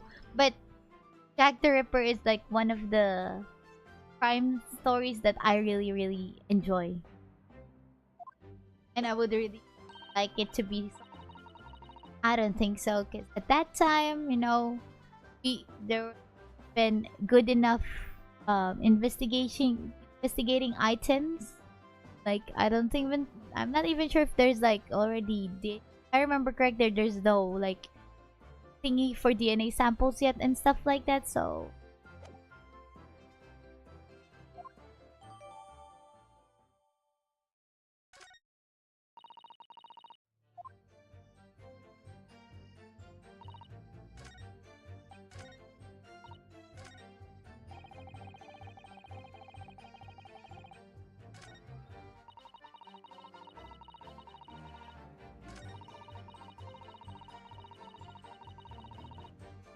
I did leave the scene to go and fetch help, but my trusty Rolly was there to make sure nothing was disturbed. Most likely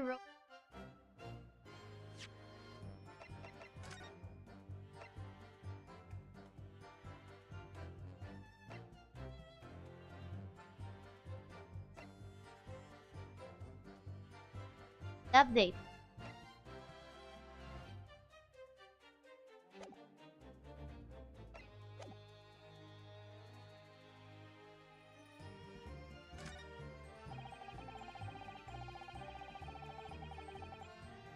Hold it! Port.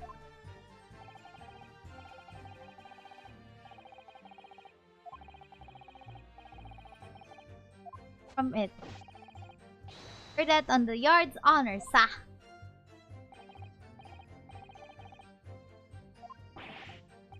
Pardon, sir? Strange, sir? Seems altogether regular to me. Households. The question remains.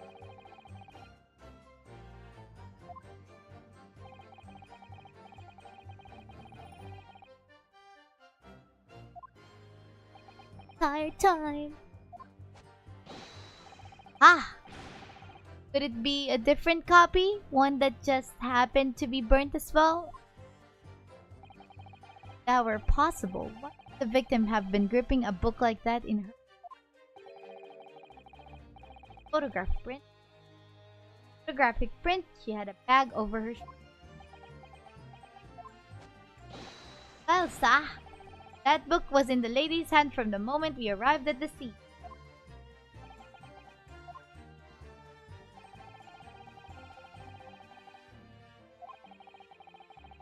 Of how that knife and it's because she really did pick it up, you know, Miss. Comments were between them.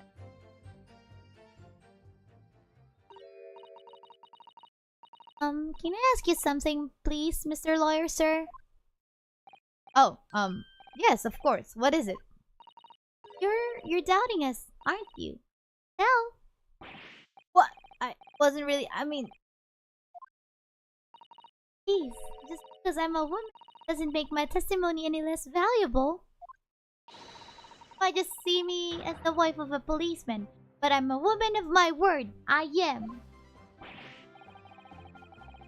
Don't remember that I doubted you. No excuses. I don't want to hear it. My voice will be heard. Lord, let me speak, won't you? Yes, Mr. I will allow you to supplement your testimony if you so desire. Death of least. I heard that! Japanese man. Wife's word counts for nothing, does it? Well, watch out, sir. I might let you get away with something like that, but my Rolly won't. Ask you to continue.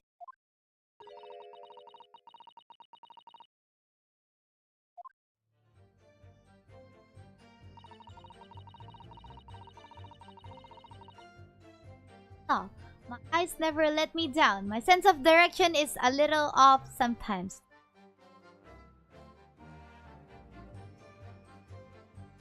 Definitely they're over here. Who moved the body? See, I told you. Hold it! But you've told us. I saw it. I did. That evening I saw it clearly. That little Eastern man with with the whiskers and the funny curved back, thinking away from the scene. No, I didn't. And you know what? I didn't. Well, I didn't see any flaming books or knives flying through the sky.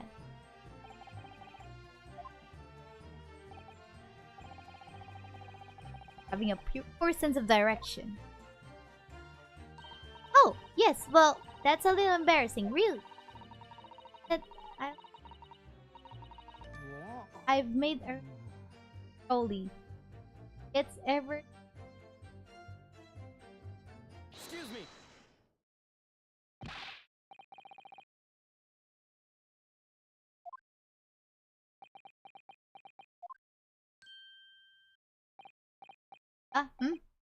No, sir. No problem, sir.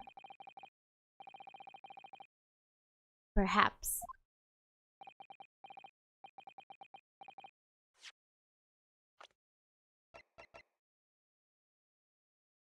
He's saying that the mustache is like a cat's whiskers, I guess.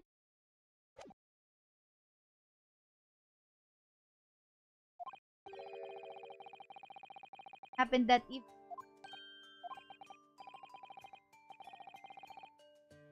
Night of the incident.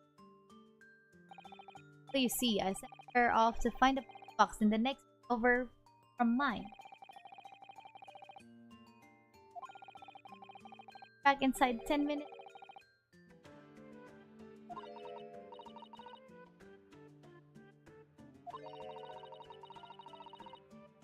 The bouquet. Sorry, what bouquet are you talking about?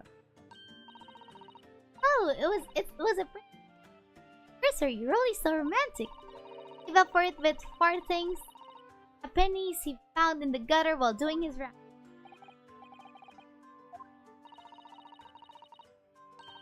Getting there, Mickey Momo.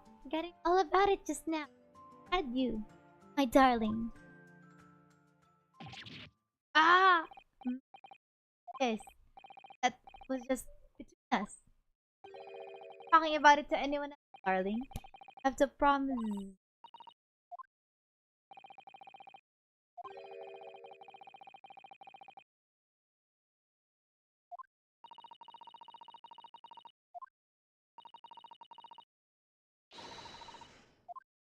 About that bouquet.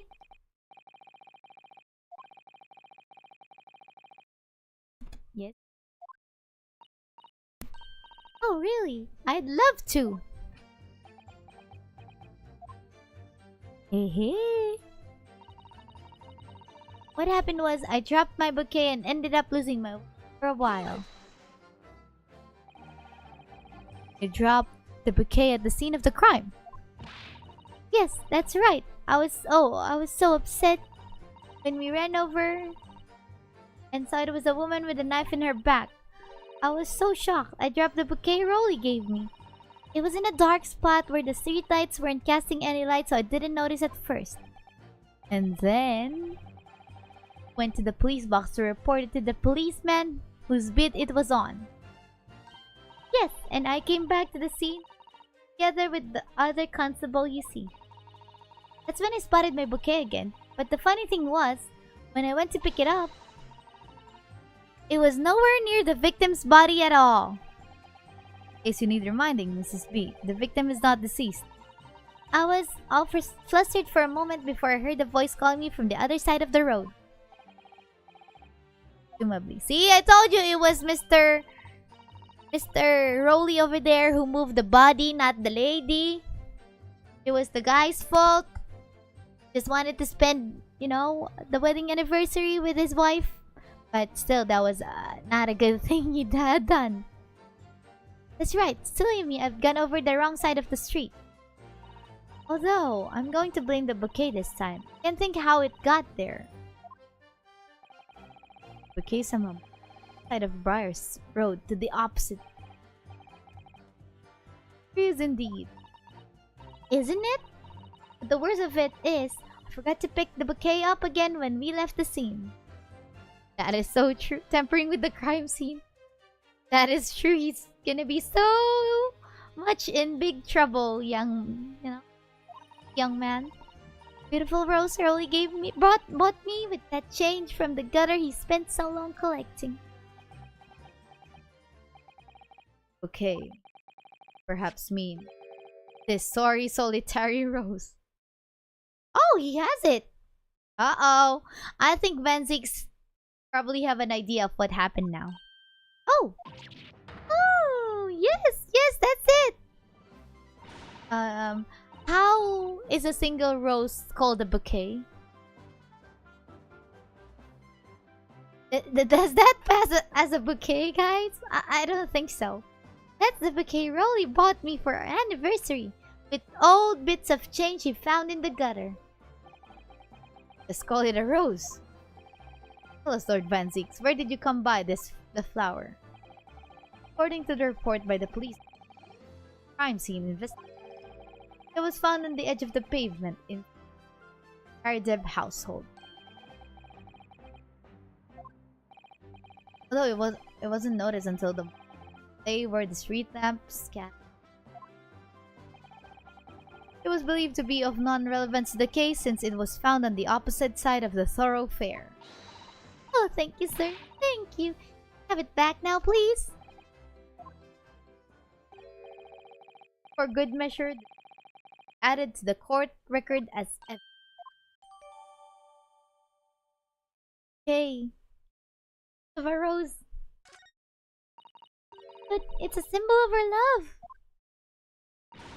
I want it back after the trial. Do you hear me? I want it back. Well, Rolly, have been big trouble, young man. Good grief. Rest assured that I shall do my very best not to forget Mrs. Beat.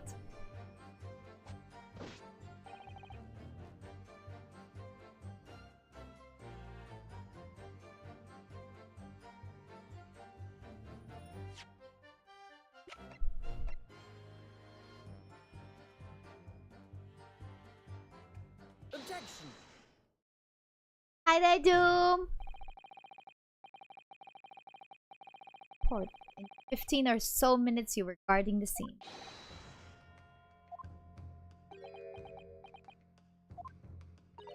What? What did you say?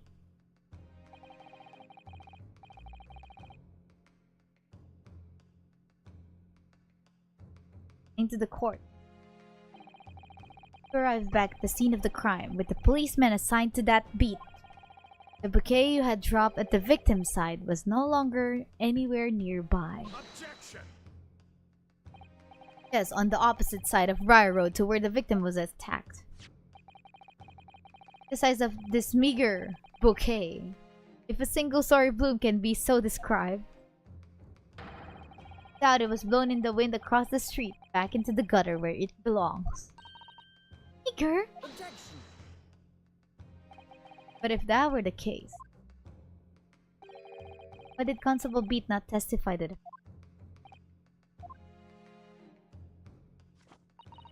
When else approached the scene, nothing was removed from it. Constable Beat swore that on Scotland Yard's honor. The bouquet belonged to me. It has nothing to do with the case. That's why Rolly didn't mention it, I'm sure. Sadly, it's not only your bouquet we're talking about here. More than one thing in this case is mysteriously the wrong way around. What are you talking about? Think about it. Besides Mrs. Beat's bouquet, there's Mr. Gardeb's book. Mr. Gardeb's copy of The Lion's Pride, which was out the window by his wife, struck the pane of the case of the window and landed here on the west side of the street.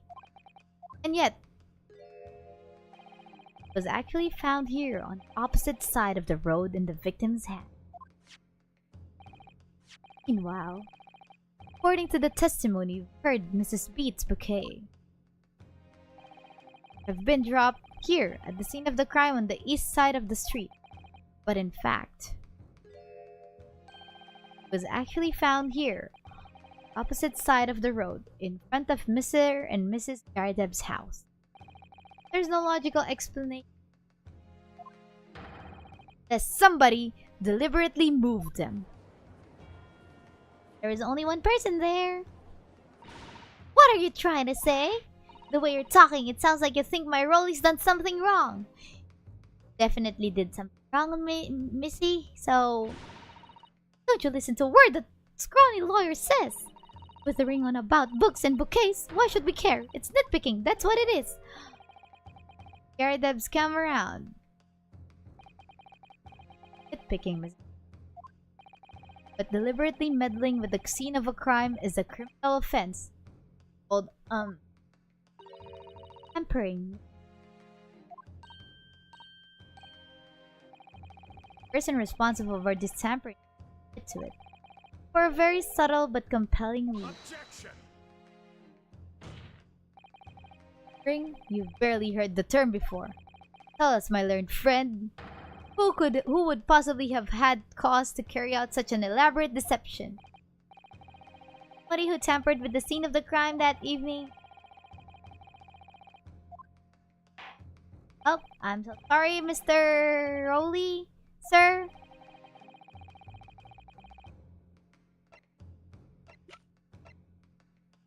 Take that! Obviously, there's only one person it could have.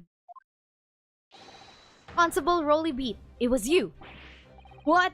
A policeman? A member of Scotland Yard? What nonsense! Why would my Rowley do something like that? There's no one straighter than my husband. Nobody works more tirelessly for the people of London. You said in your testimony that your husband asked you to go to a nearby police box to fetch the officer and 15 minutes that you were absent from the opportunity had to tamper. You're making it up. It's all nonsense. All lies. What about that Japanese man with the whiskers? I bet it was him. He did it. Objection! That was true. Constable Beat would have seen him do it. Oh. Forgive me for pointing. Drop your bouquet, Mrs. Beat. It was after the defendant had... Well... Objection! Accusations about the landlord and his wife. Now you incriminate a policeman as well? But your accusations lack one very important thing. Motive. The crime scene was tampered with. There is only one reason anyone would such a reckless crime. To hide something. Right, that's right. My husband and I just happened to be there, that's all. So why would we have anything to hide? It doesn't make sense. Offered no motive for this tampering. Till you do? Accusations are nothing but empty threats. Wanting to tamper with the scene of the crime. Entire affair. Frodo, have you managed to solve this mystery? Yes, sirree. So you made a very serious accusation. London police officer.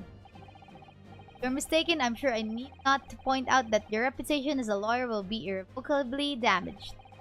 With that stark warning in mind, now explain to the court the motive for tampering.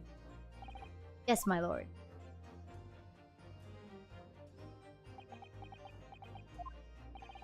Constable Beat's motive for tampering with the scene of the crime was to hide.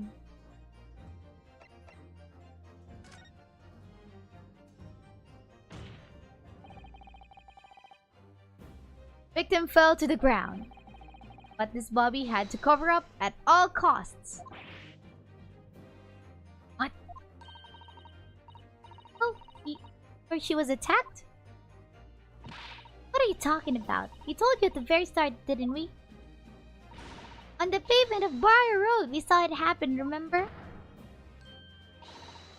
Right here, as anyone didn't already know. And to believe. That isn't worth. What? We're almost at the end of this trial, guys.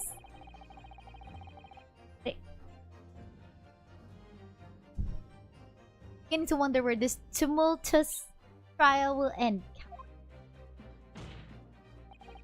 That's your assertion. The court is dying to know, my Nipponese friend. Where are you proposing that the crime actually took place that evening? Take that! But that's... Food? I don't understand. Evening in question. Mr. Garideb's book fell directly down from the open window above. And your bouquet, Mrs. Beat, never moved at all. What did move? The scene of the crime itself. Good gracious! Is to pay, guys! Objection! Perhaps you haven't been listening to the ample testimony the court has heard. But these witnesses both saw the moment the attack took place. That's right. I saw it with my own eye. It was 5 o'clock in the evening. Dark. There was the typical London fog on the ground. Saw the incident unfold and ran to the victim's aid. That was actually on the west side of... No, that's not true. It can have been. Constable Beat then arranged for you to be absent for a while by sending for help. The 15 minutes you were away, he transferred the crime scene. Moved all the things shown in this print, the victim, herself, the 4 books, everything in fact to the pavement on the east side of Briar Road. Ordinary. But the constable overlooked one thing. What? What? What did he overlook? The bouquet, I presume. Exactly. Prosecution told the court just a few minutes ago about the discovery of the rose bouquet. Lord Van Zeek said it wasn't noticed until the morning, as it lay where the street lamps cast no light. Yes, it couldn't be seen in the dark, obviously. Which is why it was only the bouquet. Opposition. West side of Briar Road. That is the defense theory about what really happened that evening. Bouquet of 1 rose. Well, I think that's the only thing he can afford, you know? Or only be.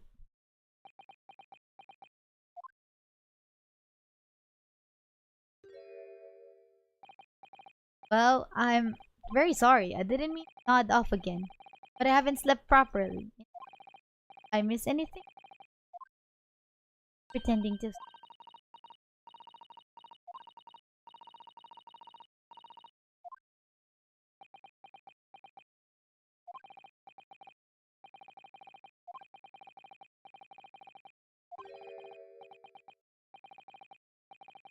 Posed. Oh. Wasn't a dream at all. Good golly! Hehe. Order! Order! Order! What on earth is the meaning of all this? Oh, Rolly, why? Why would you do something like this? Being a corpse is a criminal offense, isn't it? It should be one too. Constable, explain yourself. Why would you do this? As a respected member of Scotland Yard, your duty is to protect the good people of London town. What? I'm ever so sorry about all for damaging the yard's reputation. Or for everything. I have a possible explanation. For why on that particular evening, Constable Beat felt compelled to move the scene of the crime. One reason. What? How could you possibly know? Guess we're smart. I already deduced this before you know, the thingy. You, a foreigner presuming to understand the mind of a Scotland Yard policeman?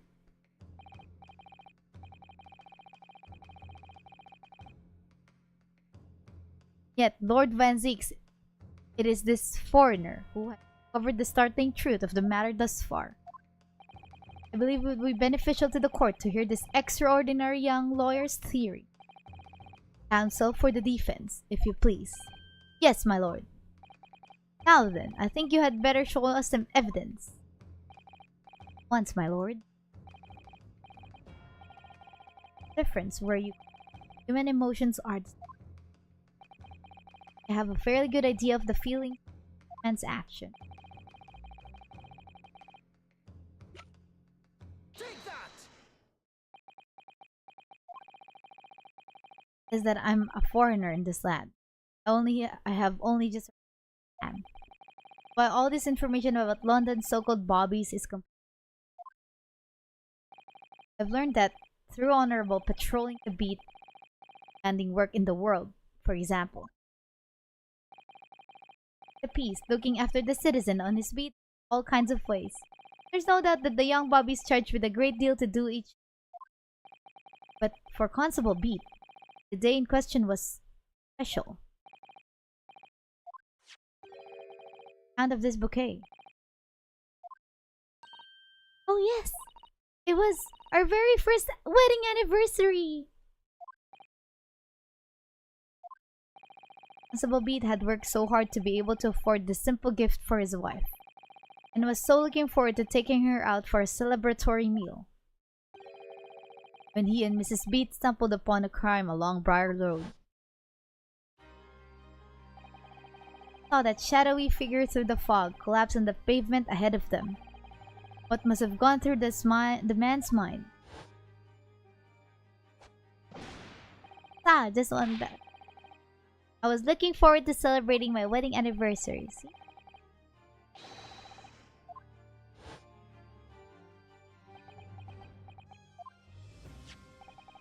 The warrant card that Constable Beat offered to lend to me earlier. Tied among the rules for patrolling policemen, it's when a crime is discovered on his beat, policemen must assist with initial investigations and help detectives. Aha! Constable Beat. Is that not the reason why you moved the whole scene of the crime that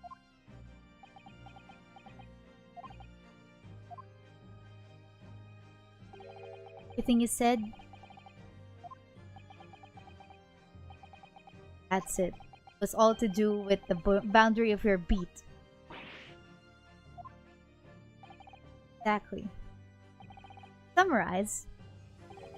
Incident actually occurred on Constable's beat. Good gracious. Constable, do you realize the gravity of what you've done? It was the first time since I became a copper that I'd ever cursed God. Stay close to me, Pat. The criminal could still be lurking somewhere. Ran over to the scene. As a police officer, got to report this to the station as quickly as possible. But then, it dawned on me. I realized where we were, where the victim was lying, and what that meant for me. The crime is discovered on his beat. A policeman must assist with initial investigations and help detectives. I hear. Why did this have to happen here? Why tonight, of all nights? Why? Hello, Isabelle.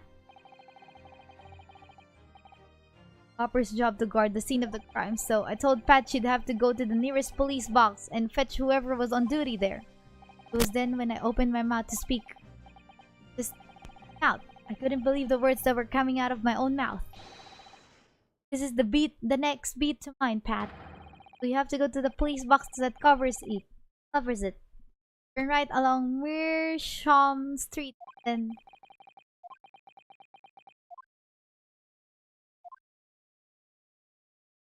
just want to spend the evening with his wife for their first anniversary. First wedding anniversary. Dinner. And he really has offs, so you know. Oh, I'm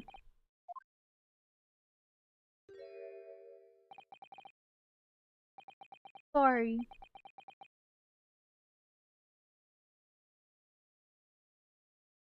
That treatment. So sorry.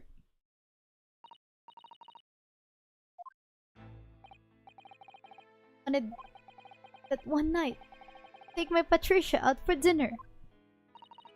Really?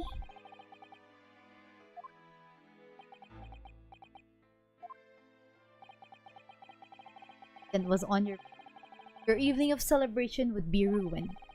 And so you decided to move the entire crime scene outside your jurisdiction.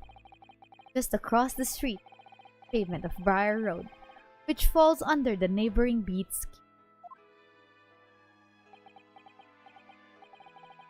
You see, I thought, well, I was sure the victim was dead, you see? I beg your pardon? Oh, of course he did. Otherwise my Rolly would never have left the poor woman on the freezing cold pavement.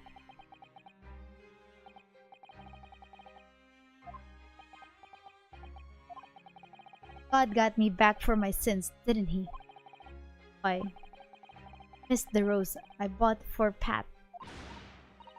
Rolly, that was all my fault. I should never have dropped it in such a dark place. Sorry, Rolly. Plus, Constable. How many books did you move from the one side of the road to the other in total? Oh, 4. It was yes, definitely 4. 3 of them dropped by Mr. Natsume, and the 4th being the one that fell from the window upstairs in the Garadev household. What made you place that book in the victim's hand? All the others were scattered haphazardly around. Oh, well, that's because that's how I found it. What do you mean? First ran over to the scene. The victim was already holding the book.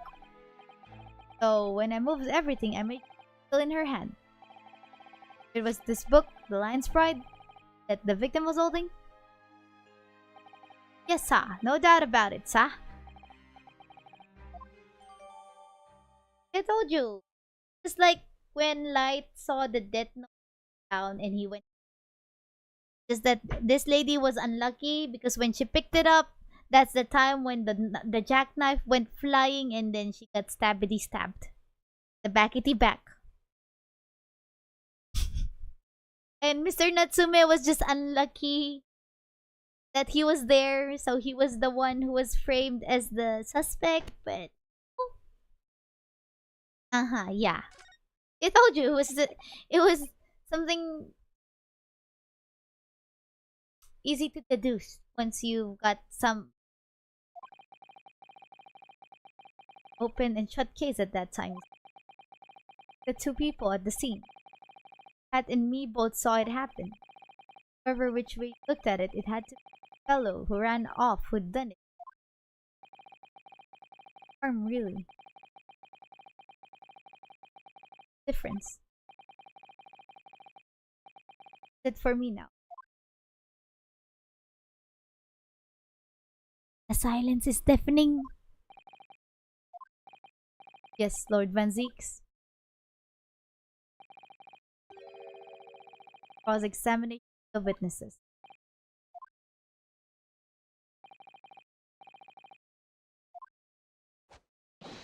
Yes, sir. Mr. Prosecutor, sir. What will become of my Rolly? What will happen to him? Need to go home. The police will contact. Punish my husband. This was all my fault. It's because I'm always moaning at him for coming home late.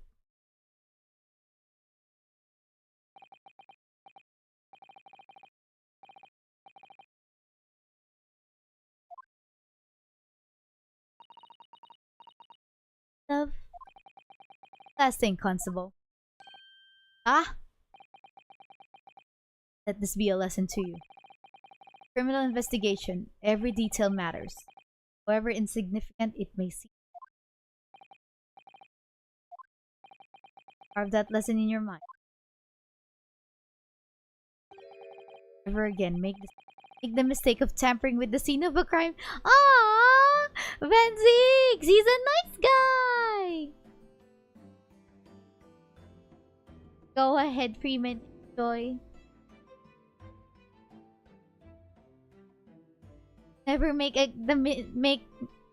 make the mistake of tampering with the scene of a crime. Huh? Never again, sir? You mean to say? No. Trial's not yet over. Sa!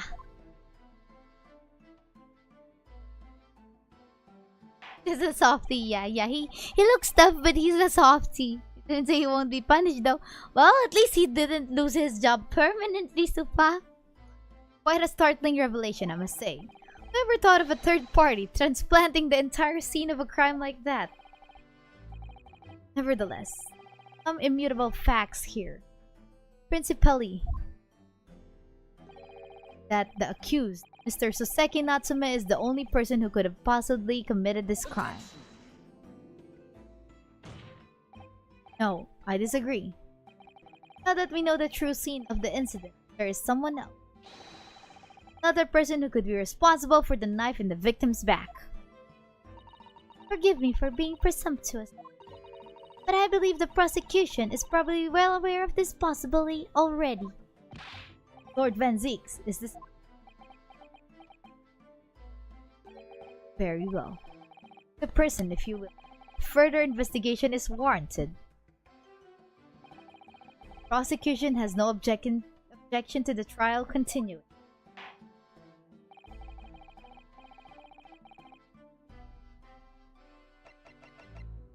Take that! Once again, to request the cross-examination of a new witness, my lord. Once again. My assistant made the same request earlier. In order to finally reveal the truth about this case. Imperative that we cross-examine juror number 4, Mrs. Joan Garadem. Eh? Oh dearie me! Objection! That request has already been denied. The situation is very different now. Garadem, answer me. What do you want now, you little toad? Time of the incident, you had a violent argument with your husband, Sir John Garadem. In the course of the argument, a minor house fire was ignited. And to clear the smoke from the room, your husband opened a window that looks out over Briar Road. Well, what of it? You threw this book at your husband when he was cornered with his back against the window. Once striking the pane of the window top of the open top hinge casement window, the book plummeted directly down, finding its way to what we know now to be the true scene of the incident. Yes, and as I said, what of it? The argument, you were beside yourself with rage. Such you threw not just books, but anything to lay your hands on. So, let me ask you one more. The one removed from the victim's back.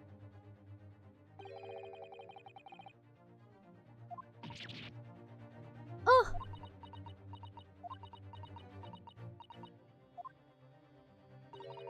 I don't recall it.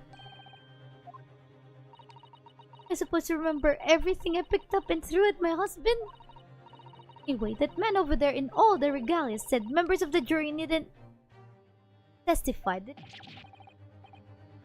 Yes. Objection! The go physics, it's too puni-puni, I guess. No, I have no recollection of saying that at all, juror. Oh! Jurors are not special in any... You are not immune to the judicial process. About this knife, madame. Let the truth... But that's just a common or garden knife. It could have come from anywhere. You have several like that at home. If one went missing, how would you expect me to know? What's that? Are you joking? What are you saying, please? Garadem just said that they have several of that at home. Now you listen to me. I refuse to believe all this nonsense. Couldn't bear the thought that I'd injure someone. Do you hear? I couldn't bear it. So, yes, I want evidence. Want to see hard evidence if you're going to insist on this being my fault. That I threw that knife, that's what you think.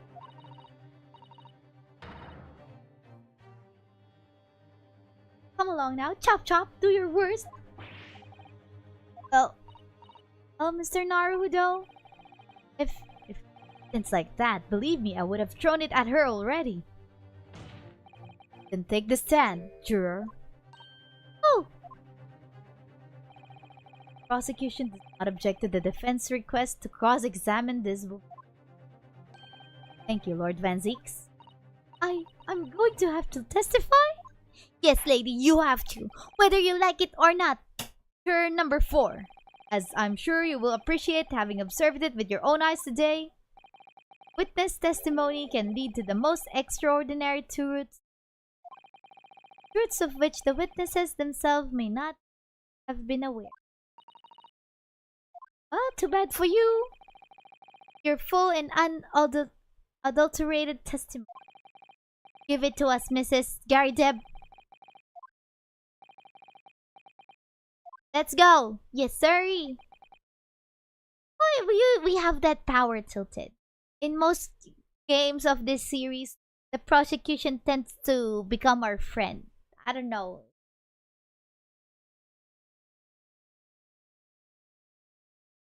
Our inspiration rubs off on them.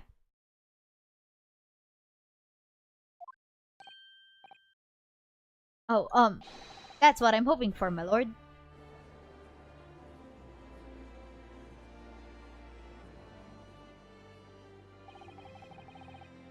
Feeling. For the first time since arriving in this country.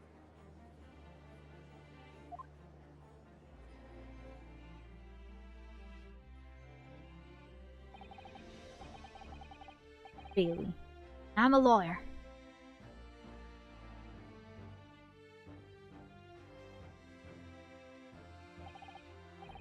I don't know, Super.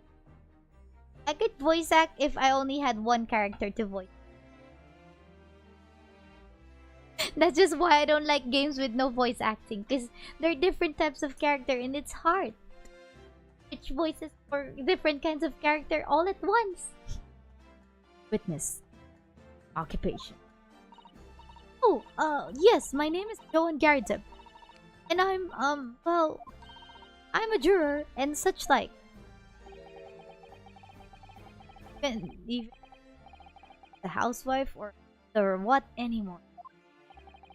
The court has decided your testimony is required in order to clarify matters in this case. You understand, madam? Yes, my lord.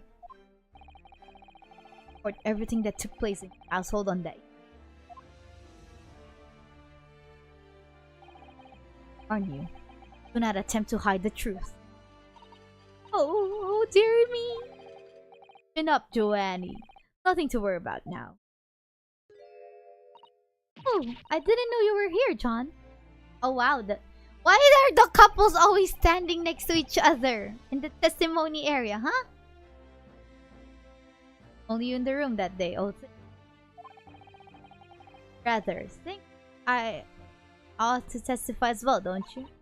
But what about your near, D? Don't you worry about that, dear. That hardly notice. I'm not the sort of chap to leave a comrade to face disciplinary action alone. Oh, John. I presume you are Mr. John Garideb. Yes, sir. Former 2nd Lieutenant of the 3rd Regiment of the 4th Northumberland Fusiliers, sir. Seen my fair share of action and now living the quiet life as it were. Oh... No, they're just living up their vows. In good and bad, I guess. Not engage in an incendiary battle with your spouse on the day in question. Well, yes, quite. They represent a first in the proud history of the British court. Calling a juror to the witness stand is unprecedented. However, the court will hear your testimony now. Juror number 4 and that of your husband. Count clearly and concisely the events in your home at the time of the incident in question. Sir, at once. Witness testimony. Yes, on the day you're referring to, the wife and I did have a bit of a skirmish. Can't recall the reason now. Knocked the candlestick over and set fire to the carpet. Soon had it out though and got the window open. I was picking up whatever I could find to throw at him. Plenty of knives around our place. Can't say I'd noticed if 1 or 2 went missing. I'm afraid that ball thing is in the victim's back really was one of ours. You'd have a job proving it. Wow. Sounds as though it was quite the battlefield in your household that evening. Although an entirely one-sided assault.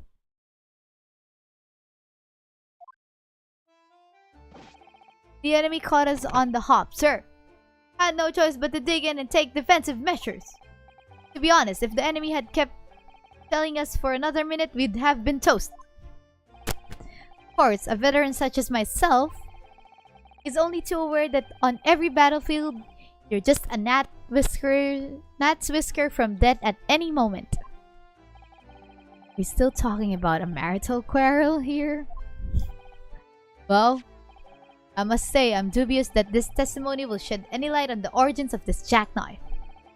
In combat, one's focus narrows such that surroundings are barely noticed. These witnesses may not be able to offer anything more than they have testified already. This may be a dead end. Benzix may well be right. Well, whatever the chances, you only have this last cross-examination to uncover the truth, Mr. Naruhodo. Yes, I'm afraid so. We go, guys?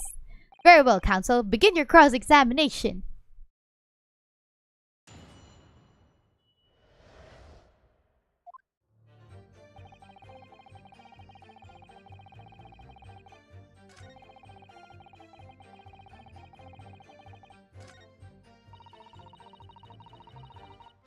Hold it! Even though the room was on fire? As far as I was concerned at that time,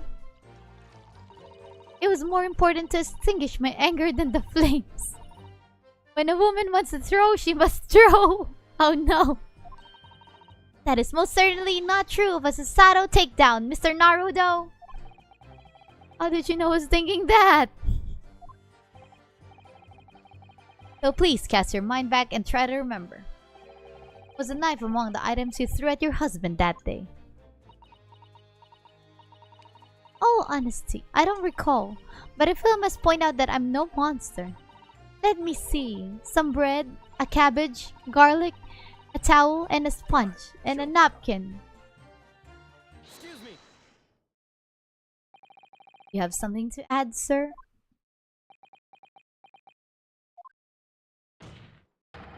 Mr. Garadeb! Don't shoot! Sorry, I beg your pardon? Did your wife's remark just now bring something to mind? Nothing of any significance, no. Just that the barrage of projectiles the old thing launched in my direction was somewhat more solid than she implies. Books, bricks, and the far poker I seem to recall. Ouch. And the woman's aim is uncanny. Landed a direct hit with my every... Good grief. Oh.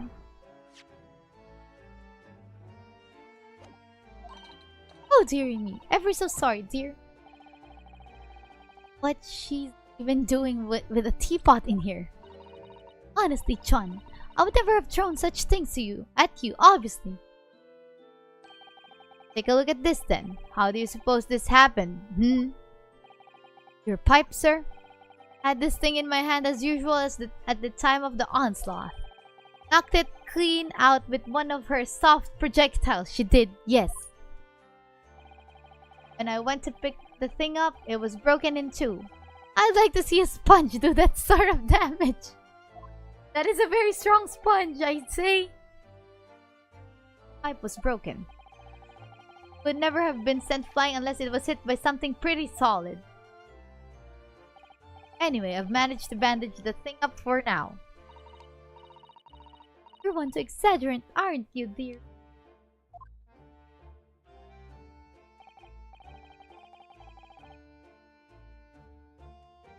Yes, please. That's very important. Objection! A sponge made out of concrete. Isn't that just a brick then, Tilted? This war veteran's word only tells one thing. Betray a fiery wife and pipes as well as hearts may be broken. Sentimental wisdom. Perhaps, but hardly worthy of adding to the formal testimony. One might say. In that case, would you at least permit us to examine the pipe, sir? Well, why not? Oh dearie me. There you go again, trying to ingratiate yourself with a young lady. Well, the court will accept the gentleman's pipe as evidence.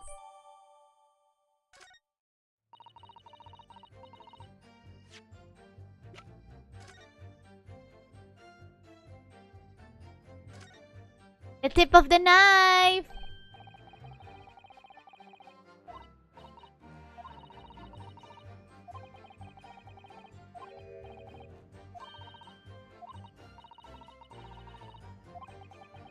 Tip of the knife! Yes! Everything, we have the evidence now!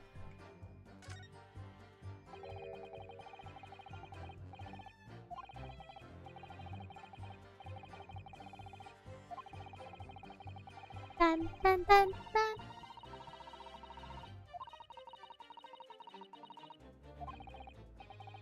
Oh, either that or you can't afford to replace it.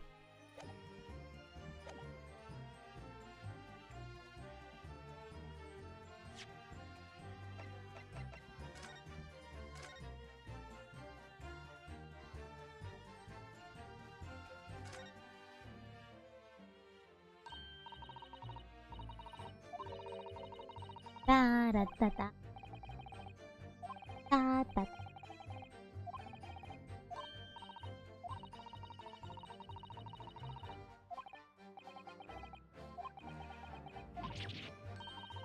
It's a perfect fit!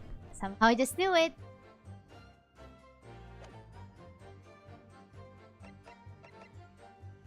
We go, we've done the thingy. Rather disappointed for you that your request was turned down.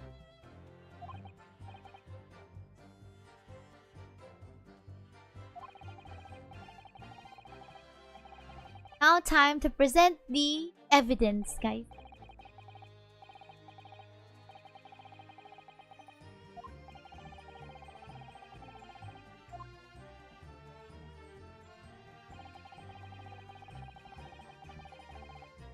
You are asking for an evidence? I will present that evidence. Nom nom nom nom. Snack fun. Objection. Here we go.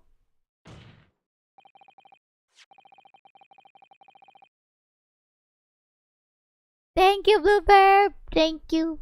Thank you, thank you. I appreciate so much for the super chat. Yeah, why thank you? Why thank you? Yes, I always wear my my detective outfit even though I'm a lawyer here. 'Cause I like the detective outfit better, you know? It's pretty cool. Especially with the magnifying glass and the monocle and the hat. Sir Garza, could I ask you to take a good look at this, please? You can ask, but I can't see a bally thing. Can't. Used to call me Dead-Eye Deb back in the regiment, of course. Welcome to the guild. Santa Claus is judge during the rest of it. To call me Dead-Eye Deb back in the regiment, of course, but that was some time ago now. Even when I'm trying to enjoy a large print book by the fire these days, I struggle to tell a B from a D and a P from a Q, to be honest. Oh, he does, dearie me. It's rather weird. Ask about every other letter and every other word. You must be very dizzy. Hi, Tassot! What is that? A tiny scrap of metal? Yes, almost certainly from the tip of a blade.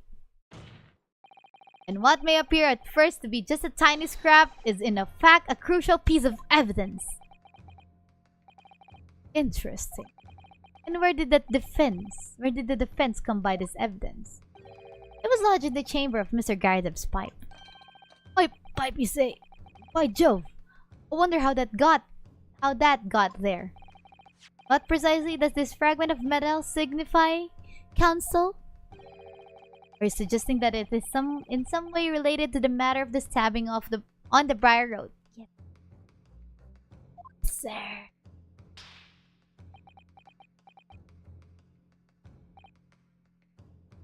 Well, we didn't have the evidence at first, Clock, so maybe, he's just slow with connecting where it is connected to. I am. What? When put together with another piece of evidence already in the court record, I believe this tiny fragment of metal will unravel the whole truth of this case. Look at his back! You can see his bloomer. Well, not the real bloomers. His shorts. Or his, what do they call it in British? Is it? I forgot. It's like his boxers or stuff, because his robe was burnt as well. Poor guy. You appear rather confident in that extraordinary statement, counsel. Very well then, present the pertinent evidence to the court. What evidence, when paired with this fragment of metal, allegedly reveals the truth of this entire case? Take that! This is the knife that was found in the victim's back.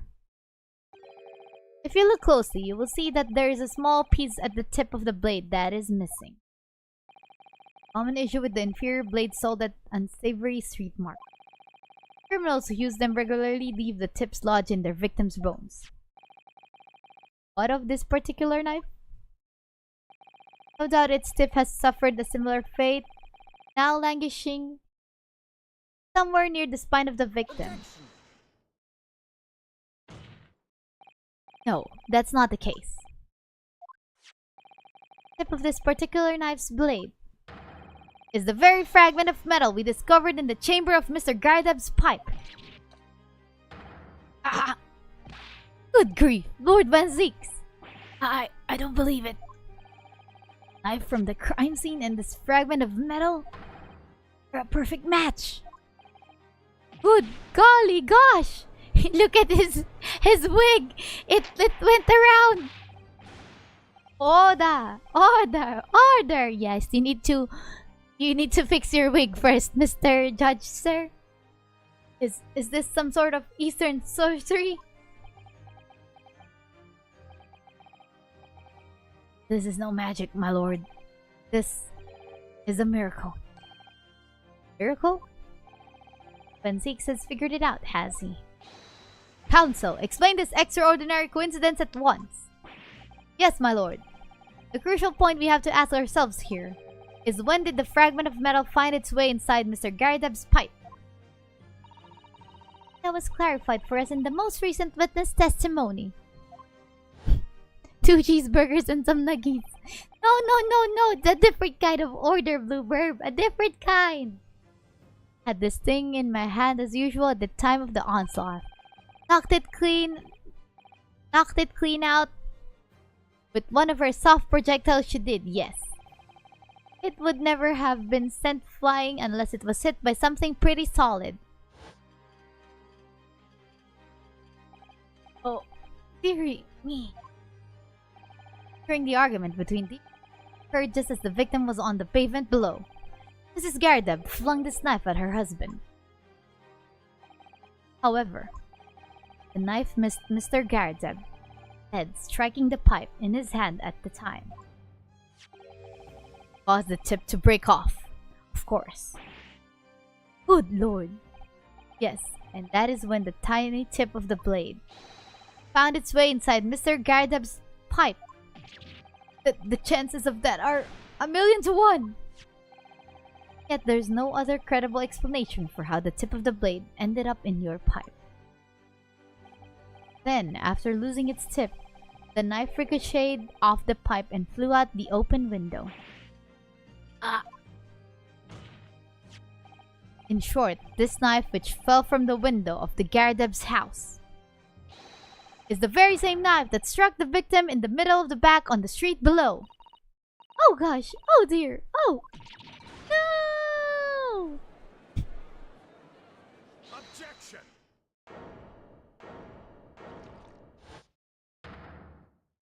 Oh, he has his wine glass back and wine bottle as well. Full-bodied theory. I give you that. Complex bouquet of seemingly trivial points plausibly arranged to create an almost passable vintage.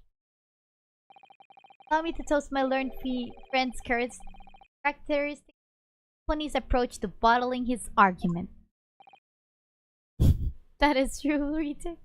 Sorry? After all, it's just a bottle I fear corked.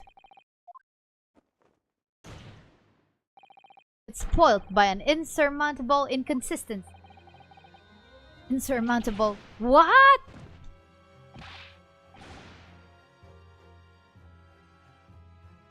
Lord Van Zeeks, explain yourself.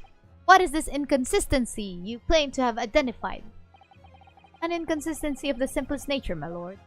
The victim was found with the knife planted in the middle of her back. Ah. That's right, you silly little man. Already figured it out. It was very obvious. Getting excited, so excited about. Let us consider basic facts of the victim was walking along the pavement before being stabbed in the back and falling to the ground. If the knife that struck her had fallen from above, no possible way it could have planted itself into the victim's back. He went to pick up the falling book! Come on! It's so easy! Order! Quite right, you see? That's exactly right. If the knife had fallen on her from above, it would have struck her on the top of her head. No need to be sweating there, Mr. Naruhodo. Pretty easy.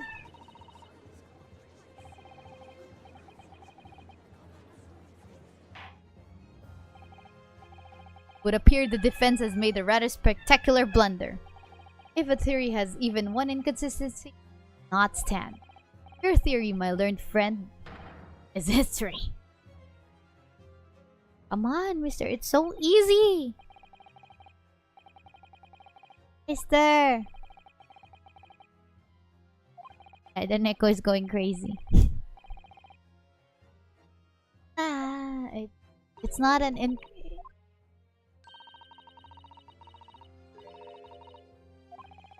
It was pretty obvious, you know.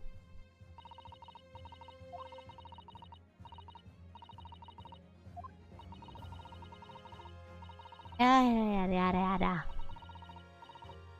Pretty obvious. Obvious. I've already called it like a few minutes ago. Or an hour ago, I think.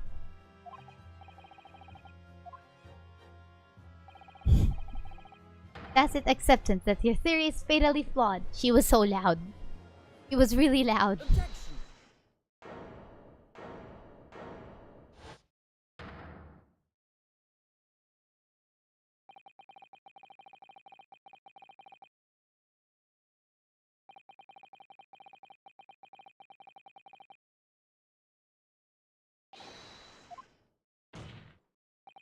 Yes.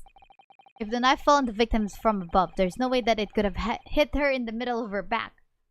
Under normal circumstances, that is. Applying. Counsel, there is a piece of evidence in the court record that can explain how the knife fell from above. The knife that fell from above could have pierced the victim's back. We already have the answer. Goodness! Utter madness. Surely this must be the last time. Counsel, present the evidence of which you speak. The last inconsistency.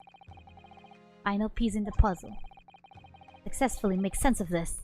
The truth will be laid bare at last. The evidence that explains how the falling knife became lodged in the victim's back is Take that!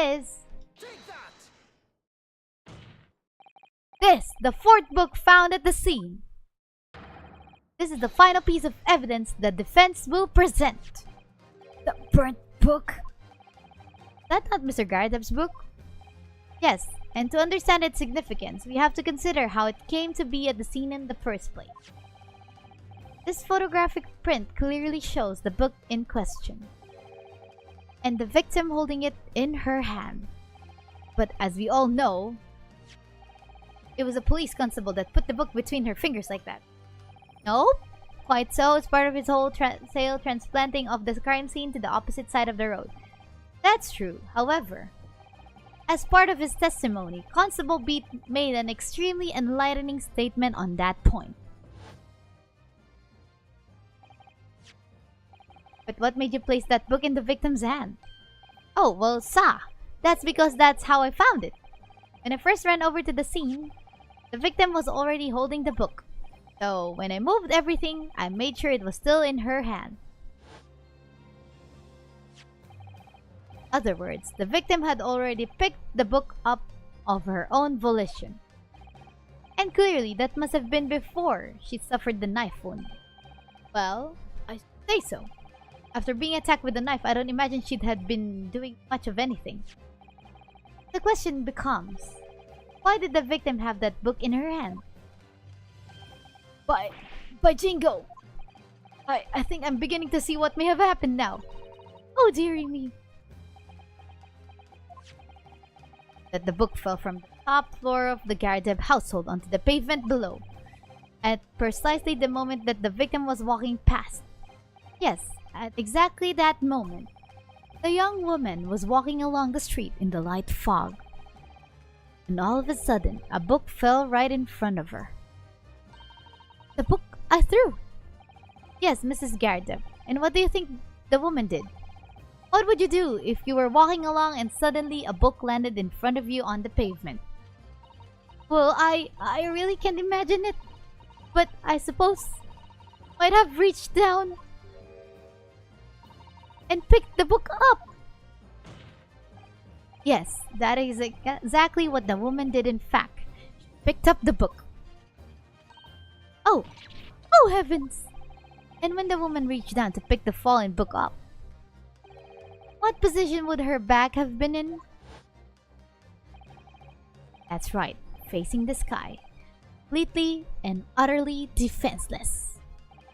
Then, at the very next moment, while the woman was still bent over picking up the book,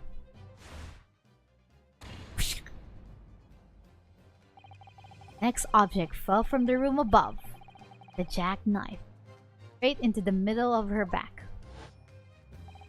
At that same time, walking by chance directly behind Miss Green, was the defendant, Mr. Soseki Natsume. Well, It appeared to Mr. Natsume that the woman simply collapsed on the floor. The dark and the fog. Didn't see the knife falling on her from above. Ah! And from the other direction, Constable and his wife saw no one but the victim and her apparent attacker. Never was a real culprit to run from the scene in the first place. No, this was nothing more than a series of unlikely events that culminated in an unfortunate accident. Wow. And that is the real truth behind this case.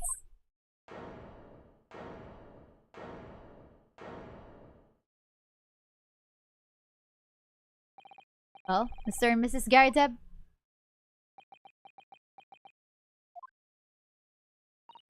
the very first time you showed me that knife, I had my suspicions. Third, if perhaps it might have been something like that. There, old bean. Poor Mrs. Garadeb.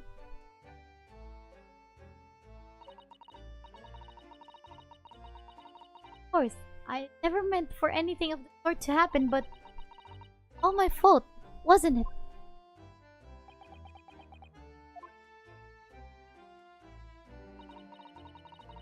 Take full responsibility. I let my anger get the better of me. I threw that book, and I threw the knife as well.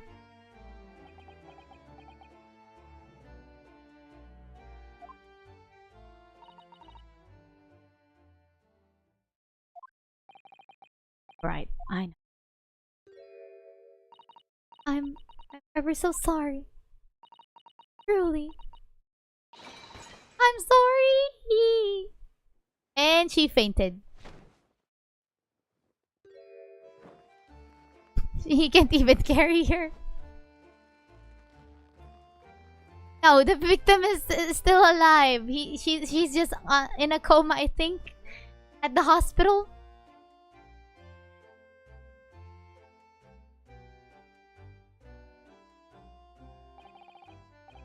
Panzix. Like, she's still alive. She's still alive. Don't you worry. She's just unconscious in her hospital bed, but she's still alive. Don't you worry. Panzix, what news of Mrs. Garadeb? Been taken to the infirmary. It would appear that today's events had left her in an especially flustered state. However, I believe she will recover in due course. There's no cause for concern. No, it was on fire. Because there was a fire, so his robe got caught in the fire and it burned. His outfit, his thingy burned. Yes, unbeknownst to themselves. They caused what could easily have been a terrible tragedy. They shall have to prepare themselves for the consequences of their actions. Some good news, however, my lord.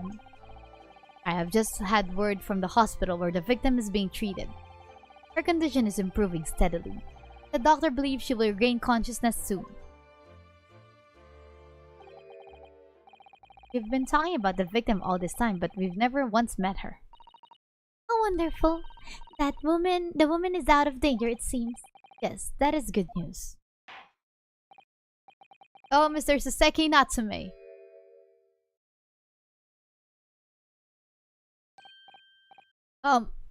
Yes. On behalf of my fellow countrymen, I would like to take this opportunity to beg your pardon, sir. I came from your distant eastern homeland to study our great British culture. I have been repaid with immeasurable unkindness. Please accept our heartfelt apologies.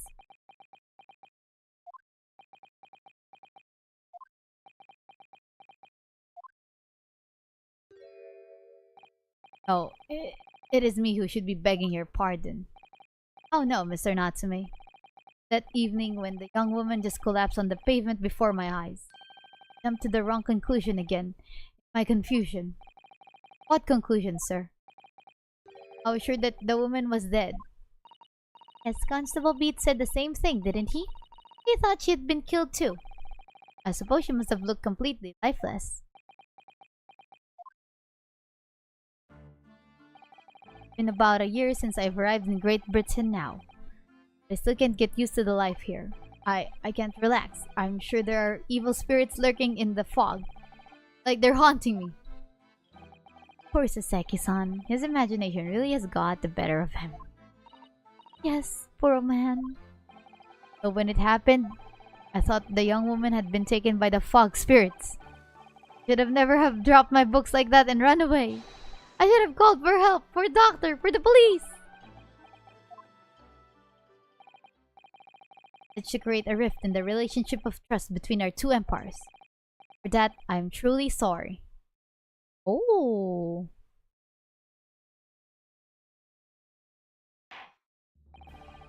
One could indeed say that some sort of mischievous spirit had been at work here, I thought. One that created a chain of unfortunate mishaps. We were befooled by the spirit and led to false conclusions. But thanks to Lord Van Zieks and our young lawyer here from the East, that chain has now been broken and the spirit exorcised. I heartily commend you both. Oh. Now then, ladies and gentlemen of the jury. Yes, my lord. In concluding this trial, I must ask one last time for your decisions regarding the defendant's culpability. I think so, Super. Are you ready to present your findings to the court? As the foreman of this jury, I can assure you we've reached a fair and just conclusion. I do declare the truth can be extremely cruel at times. Well, I didn't suspect the woman next to me, that's for sure.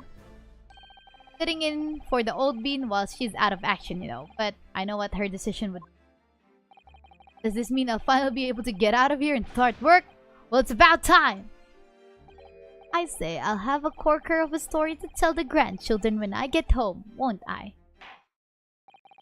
Very well, ladies and gentlemen of the jury, I hereby demand your final decisions. Mr. Foreman. Not guilty. Not guilty. Not guilty. Not guilty. Not guilty. Not guilty.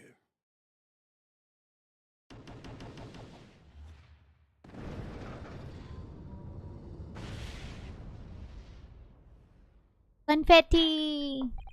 Very well. Mr. Saseki Natsume, I hereby pronounce you not guilty! Confetti! With fireworks in the inside the courtroom? I don't think that's a good idea. Finally, Mr. Natsume. Oh yes, Lord, sir. You're now free men once more. It is my hope that you will continue to further your education in British culture. May you never again be brought before me. Oh yes, sir, of course. On my life, I swear I'll never set foot in a courtroom again. I'm transported to tears. Thank you, consuls. Court is adjourned. Unfire fireworks. There was already confetti and there's still fireworks? Old Bailey defendants antechamber. Oh, locum. Wait, you mean me? Of course! Is there another locum here? There even one? Compared to the original locum student, Mr. Naruhodo Esquire, your name has become rather short, hasn't it? What's wrong with using my actual name? Oh, at last! I'm free! I'm free! Joyful, joyous, jubilant jubilation. Heady, hearty happiness, hurrah! Oh, I am pleased. Mr. Natsume is delighted. Would it be so hard just to say that then? Locum, you did it! Save me from the brink! Well, what happened to the poor woman was in no way your fault after all. Just glad everyone can see that now. No, not that! Lovely loyal locum lawyer. Yes? I mean, as I said before, I have just never got used to life here in Great Britain. Every time I look over my shoulder, I see foreigners. Towering brick buildings. From high up windows, I see them looking down on me, laughing, look at that little hunchback. Oh dear, I'm sure it's all in your head. But today, you locum lawyer gave my gloom the boot. You stood firm behind that baronial bench before all those babbling British. You battled to the bitter end, laying bare to the baffling truth. And when I beheld the blinding fireworks among the beams of the Bailey's roof, I bellowed, "Behold the best barrister ever born!" That's very flattering, and we're very pleased for you. This has given me a wonderful anecdote to recount to my old friends back in Japan. An anecdote? Then what's to become of all my hard work? Ah, there you are, my dear fellows. Oh no, Sholmes. I apologize for keeping you waiting. I rose late this morning. Oh, Mr. Sholmes, what a pleasure to see you. I see I'm here not a moment too soon. A disaster has been averted, I'm glad to say. Oh! Trial shall begin presently, Mr. Naruhodo, and I wish you the very best of luck. It's just finished. What? No, then my haste was in vain? Ah, it's you! Her! Lock! Sholmes! Oh, have you met, sir? Mr. Natsume, The man you had arrested, Mr. Sholmes? Ah, I see. I failed to recognize you at first. Our previous encounters have taken place in the gloom. Either of your bleak lodgings or that prison cell. I simply couldn't place that curious face in the light. Charming. All your fault! Her! Lock! Sholmes! You're the reason I had to go through this terrible ordeal. I'm going to give you a piece of my mind. Oh great, this is going crazy. I apologize. My apologies, sir, but I assure you I have placed you now. Fellow who abandoned the poor young lady and ran off, are you not? Had she been taken to hospital more urgently, feel perhaps she would have regained consciousness by now. Oh. But it was unavoidable, I'm sure. We are but human now. Could have been shaken by such an experience. Jones just made him go quiet. I do badly about how I behaved. Well, never mind. Now then, what was it that you wanted to say to me, sir? Nothing. Ah ha ha ha. Priceless. Oh, I am sorry, really, but quite priceless. Seki-san. So, on the bright side, you've had an without paying a penny, and it would seem found guilty. Right side.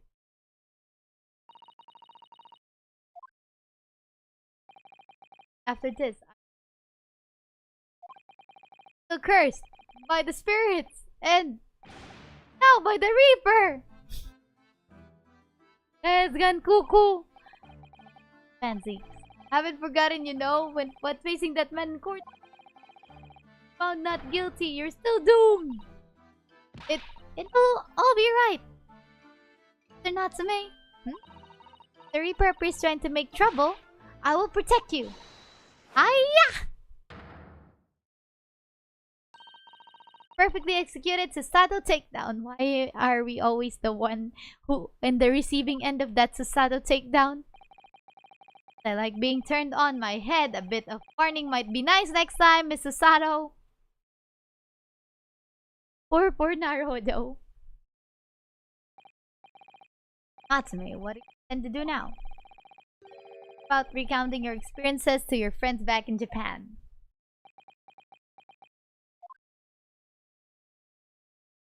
Yes, I intend. Oh! Already been a year. Arrived here in Great Britain. I've visited the universities, libraries, bookshops. I've been honored with the tutelage of professors. I've learned so much about the wealth of literature here and the city it has shaped. I've come to realize that it is my calling to sail home and tell my fellow countrymen about it. Very touching, Mr. Natsume. Or in perhaps less veiled terms, you wish to withdraw halfway around the world to escape the terror of the Reaper's curse. That's not it at all! The more I learn of literature, the more this strange feeling claws at my end.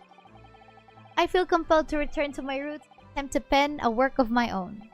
Oh, I see.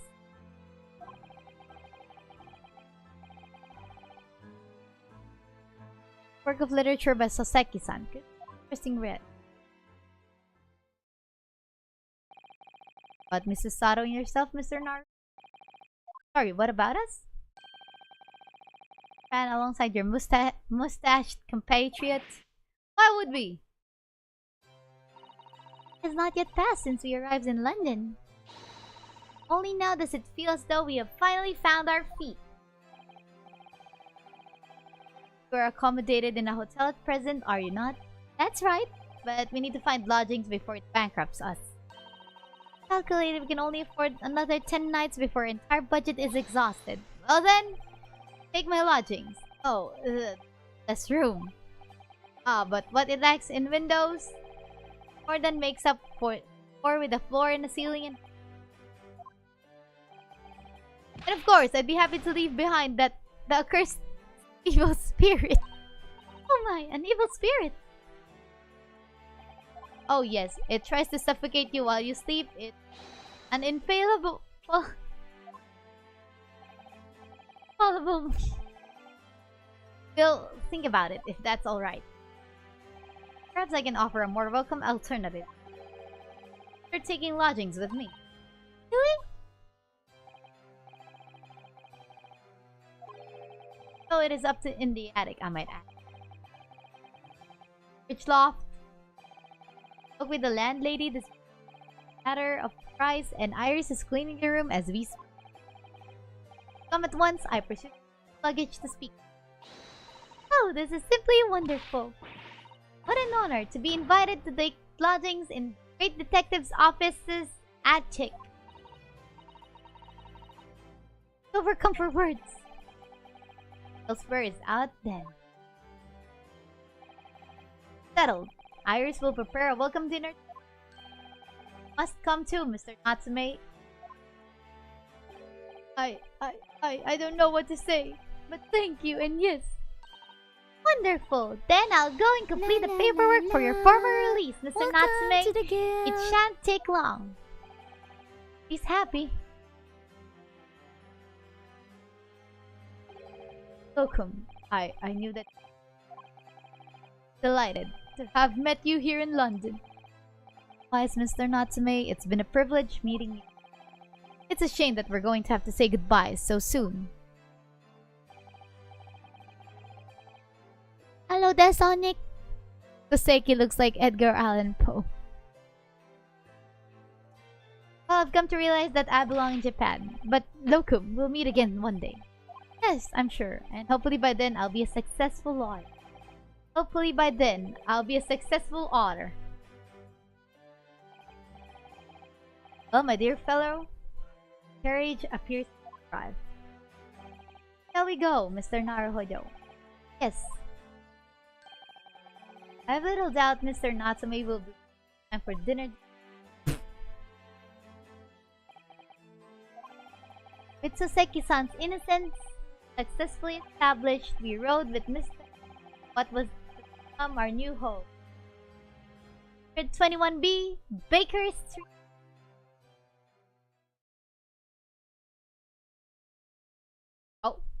Oh, so this is our attic.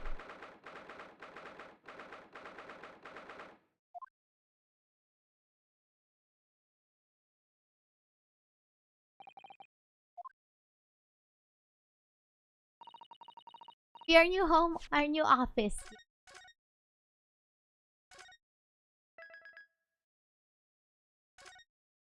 Naruhodo's legal consultancy.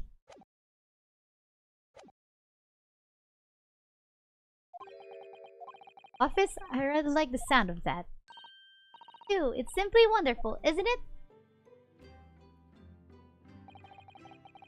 Yes, Kazuma. A small step, but I like to think getting a little. Dear fellows, do you like the place? Ah, Mr. Sholmes. Yes, thank you so much. Delightful room, Mr. Sholmes. I simply adore it. Good, I'm pleased. Iris and I are delighted to welcome. If everyone's hungry, it's nearly time for dinner. As soon as Mr. Natsume arrives, we have a lot to celebrate. Iris, you must let me help you.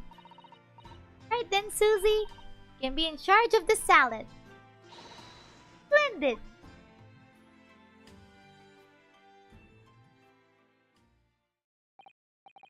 Naruhodo, how does it have your own office in the capital? Very exciting, actually.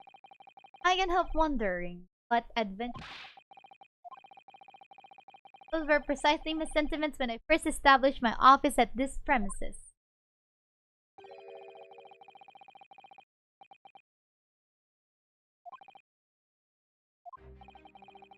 Then is a glorious full of wonder, prosperity, and of lights, darkest of shadows, silver of the murkiness.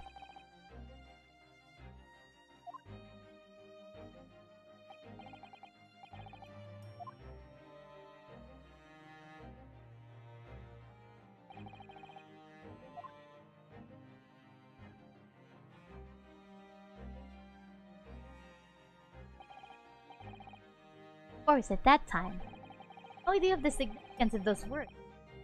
Casually spoke, but it wasn't long before my turn.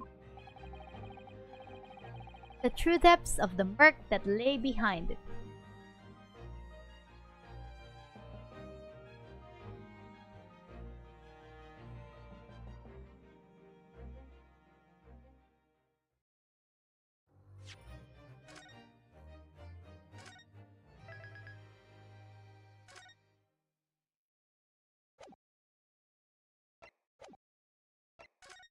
Okay, we go back. We go back. So yes, guys, that's pretty much it for today. I am hungry. I'm gonna go eat. But you know, as always, thank you so much for being here. I appreciate you all for being.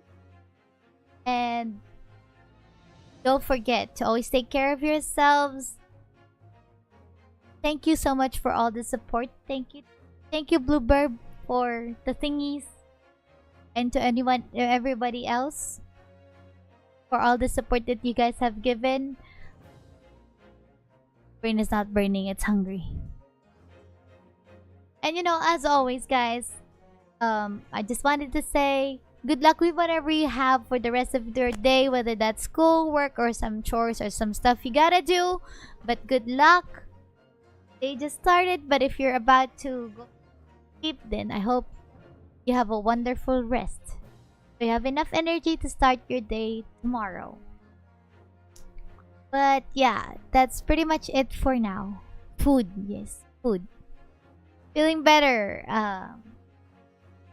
Yeah, feeling better than yesterday, but you know. Yeah. So thanks a bunch again, guys, for hanging out with me. I've gotta go eat now. I'm really hungry, but enjoyed spending time with you guys. For tomorrow, I'm not yet sure. But if I am, it's just most likely gonna be a surprise stream. Pretty much chill.